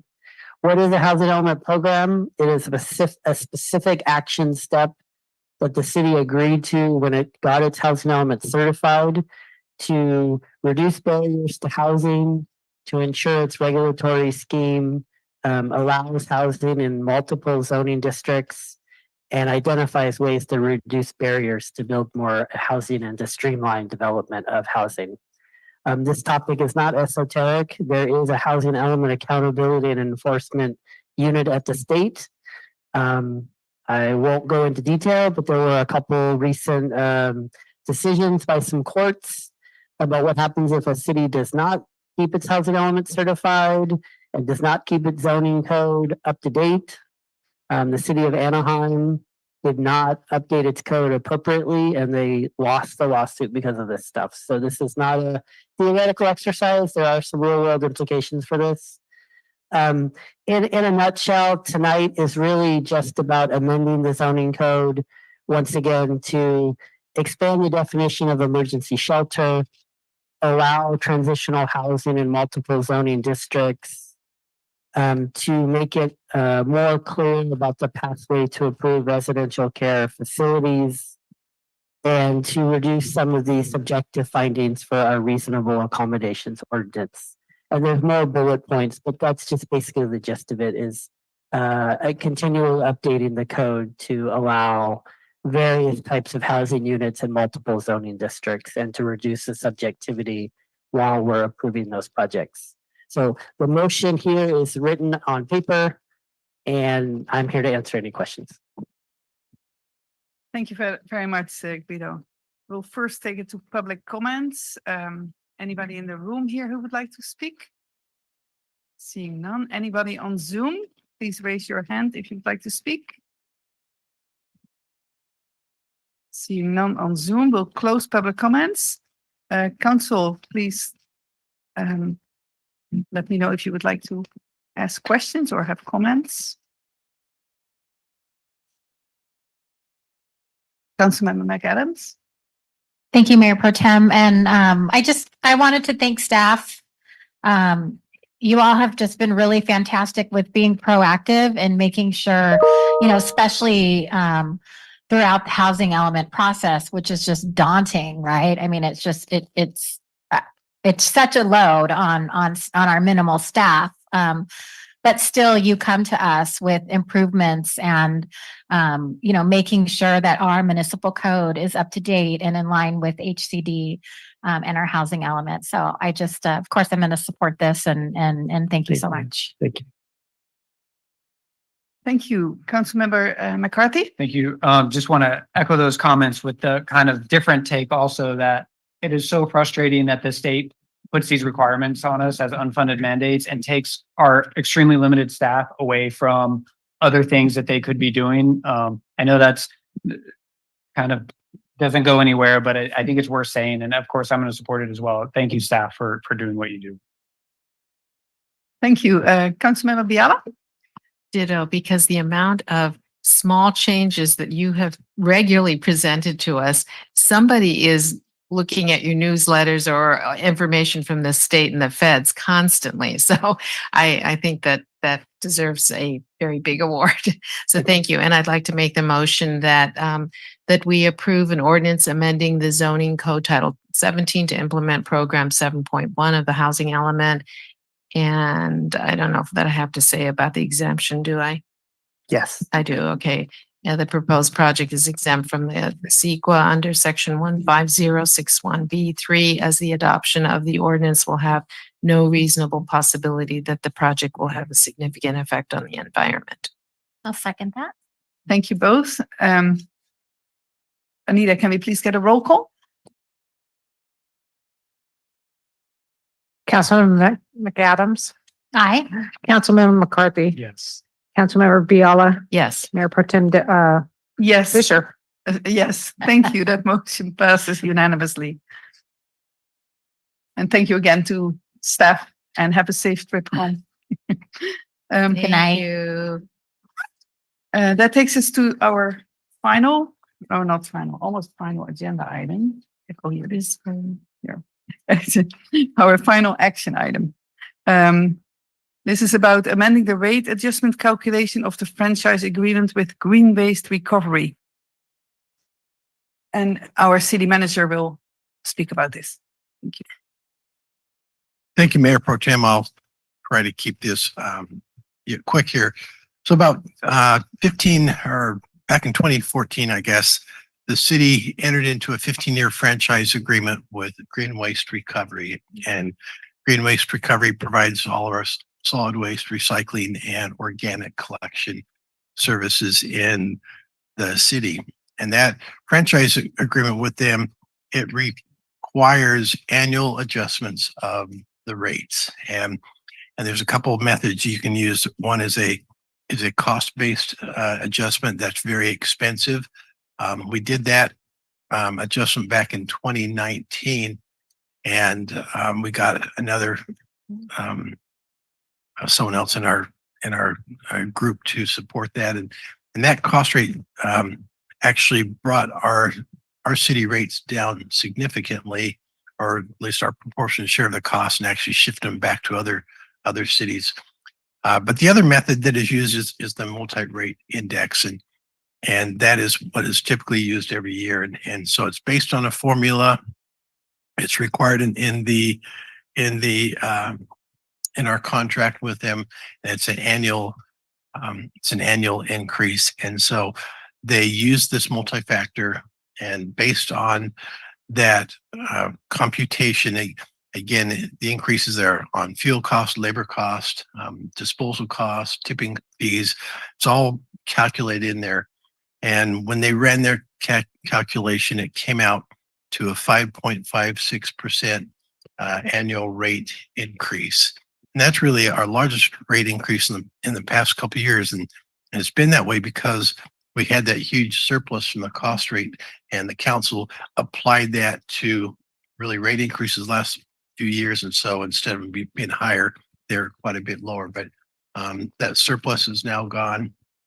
And that's what the increase is. Our contract also requires that the city provide a good faith effort in reviewing those costs to make sure that that what Green Waste has submitted are appropriate costs. And we have HF&H is our consulting firm from the beginning on this project. They have reviewed all those costs, and their recommendation is that we have a 5.56% sector-based rate increase across all our rates. And I wanted to clarify that we already have this rate structure put in place. It's sector-based, and so it's weighted on the different groups in the system. So there's a weighting factor already in there. And so that's what we're proposing is that council approve that 5.56% increase, and then that will be reflected then in the rate schedule that Green Waste Recovery will put together. And take any questions council may have. And so we first take it to the public. Yes. So anybody in the room who would like to speak? No? Anyone on Zoom? Please raise your Zoom hands. Seeing none, we'll close public comments. Council, yes. Council, do you have any questions, remarks? No, it's this. I think the staff report was so good. Would anybody like to make a motion? I'm happy to move for approval. Please do. Do we have a Second. Thank you. And I'll just make a quick comment, Mayor Pro Tem, that I think now that Guido's gone, I can say Jose is the one in the audience who deserves the most thanks. He was here 4.5 hours ago, just waiting. So I think Green Waste really is fantastic as a customer. You know, I can say that they do an incredible job. So I agree. Thank you for those remarks. For the motion, all in favor, please say aye. Aye. Any opposed? This motion passes unanimously. And this takes us to and thank you for being here. And thank you for your, yes. Oh, my God. Hi. Do we have any council reports? Would anybody like to? Oh, Councilmember McCarthy? I just want to share real briefly that I'm attending a human trafficking symposium on Thursday. It's at NPC. It's kind of catered for kind of police departments or elected officials. And so if any member of the council wants more information, maybe reach out to me directly. But it's a problem that I think that we don't all see, but it's all around us. And I'm interested to learn more. So thank you. Thank you. See no more. Councilmember McAdams? Thank you, Mayor Pro Tem. Just really quick, I attended the Veterans Transition Center first gala because most of our colleagues were out gallivanting in Korea. And it was really an honor to represent the city of Marina. And they're doing some great work, especially with regards to the apartments that are going to be up and running soon. I think we're going to be the only municipality in the state of California that has enough housing units for homeless veterans. So that is something to be very, very proud of. Thank you. Thank you. Seeing no more. Okay, thank you all for your time, and staff, thank you for being here. And yes, thank you, staff. And this meeting is adjourned at 9:42 p.m. Thank you.